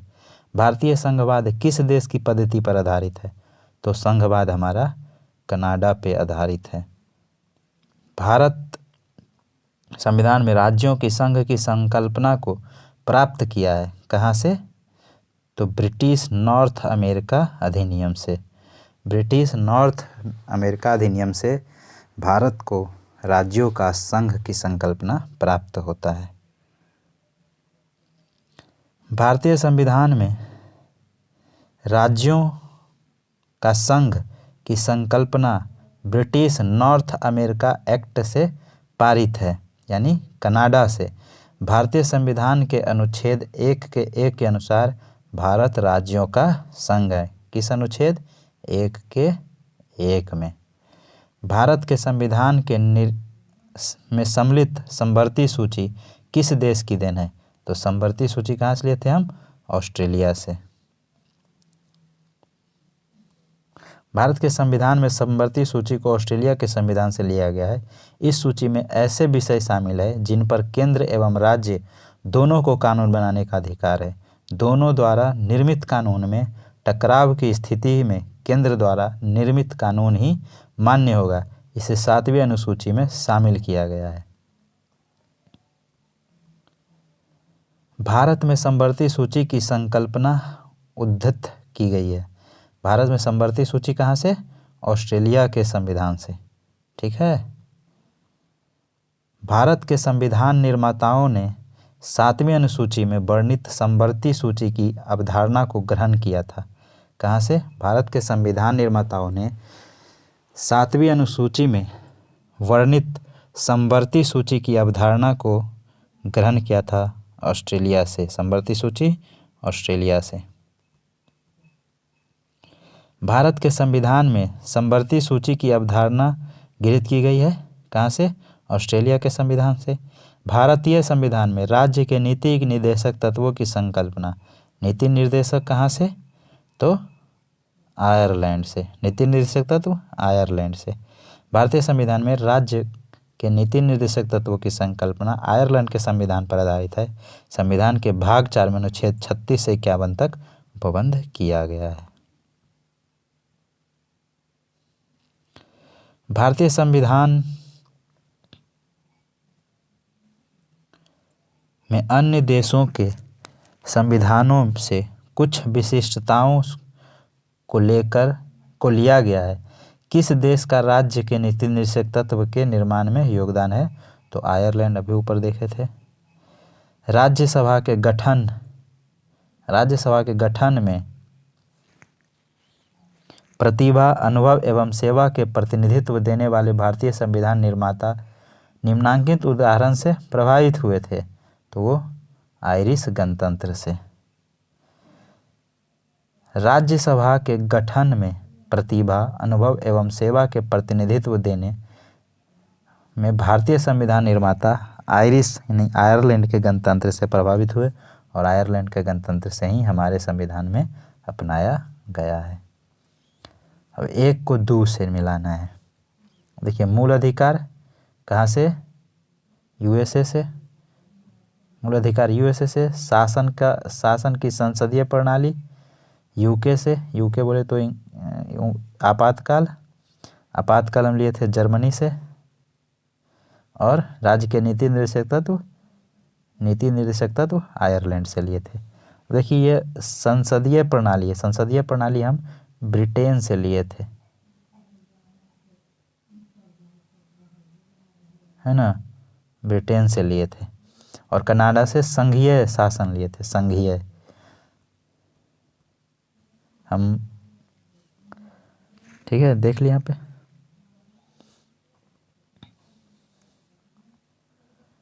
निम्नलिखित में से कौन सा युग्म सही सुमेलित नहीं है? तो मौलिक अधिकार संयुक्त राज्य अमेरिका से सही है। राज्य के नीति निर्देशक तत्व आयरलैंड से सही है। केंद्र की अवशिष्ट शक्तियाँ ऑस्ट्रेलिया से तो समवर्ती सूची लिए थे। आपातकालीन शक्तियाँ जर्मनी से लिया गया है। भारतीय संविधान में कनाडा के संविधान से सशक्त केंद्र के साथ संघीय व्यवस्था, अवशिष्ट शक्तियों का केंद्र में निहित होना, केंद्र द्वारा राज्यपालों की नियुक्ति, उच्चतम न्यायालय का परामर्शी न्याय निर्णयन आदि ग्रहण किए गए। जबकि संसद के दोनों सदनों की संयुक्त बैठक, उद्देशिका की भाषा, व्यापार वाणिज्य, समागम की स्वतंत्रता तथा समवर्ती सूची ऑस्ट्रेलिया के संविधान से ग्रहण किया गया था। अब इसको देखें तो मौलिक अधिकार फिर से एक बार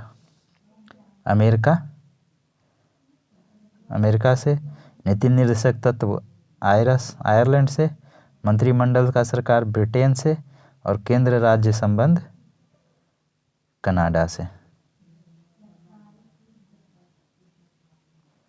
देखिए, मौलिक अधिकार नीति संसद आयरलैंड, मंत्रिमंडल सरकार ब्रिटेन से, केंद्र राज्य संबंध कनाडा से लिए थे।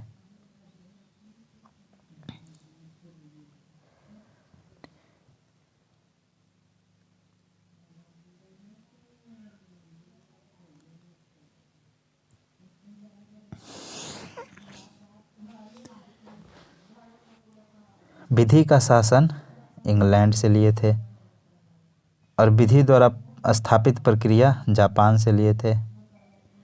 राज्यपाल के विचार राज्यपाल द्वारा विधेयक सुरक्षित करना, ये कनाडा से लिए थे राज्यपाल। और विशिष्ट उभयनिष्ठ सूची, ये ऑस्ट्रेलिया से लिए थे। यहाँ पे देख लेते हैं, विधि का शासन इंग्लैंड से लिए थे, विधि द्वारा स्थापित प्रक्रिया जापान से लिए थे, राष्ट्रपति के विचारार्थ राज्यपाल नियुक्त करना, ये कनाडा से लिए थे, और विस्तृत उभय शक्ति सूची ऑस्ट्रेलिया से लिए थे।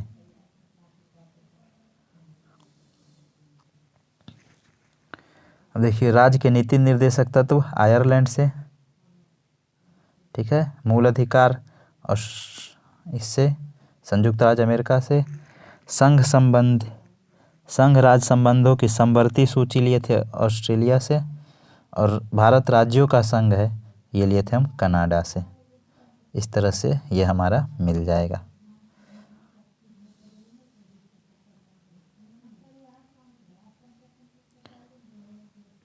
भारतीय संविधान में मौलिक कर्तव्यों का विचार कहाँ से लिया गया था? तो मौलिक कर्तव्य हम लोग USSR यानी सोवियत संघ से लिए थे। USSR भी रह सकता है ऑप्शन में, इस बात का ध्यान दीजिएगा। मूल कर्तव्य अनुच्छेद 51 के क मूलतः अंगीकृत संविधान में भाग नहीं थे। यह 42वां संविधान संशोधन 1976 द्वारा सम्मिलित किया गया।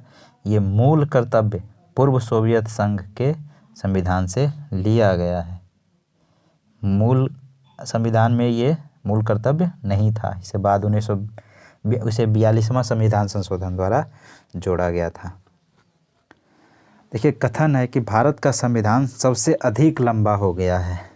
मौलिक अधिकारों का अध्याय अमेरिकन संविधान के मॉडल से लिया गया है। तो ये दोनों बात क्या है? सही है, लेकिन व्याख्या नहीं करता है, कारण कि ये बात अलग है और ये बात अलग है। दोनों दो बात है, एक दूसरे से कोई रिलेशन नहीं है, लेकिन बात दोनों सही है।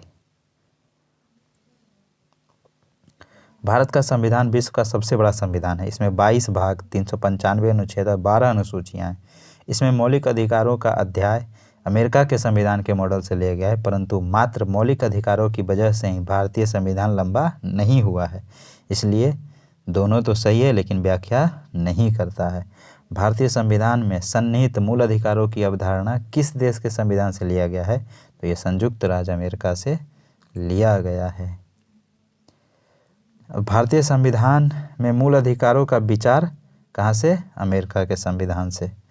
मौलिक अधिकारों की अवधारणा अमेरिका से, USA।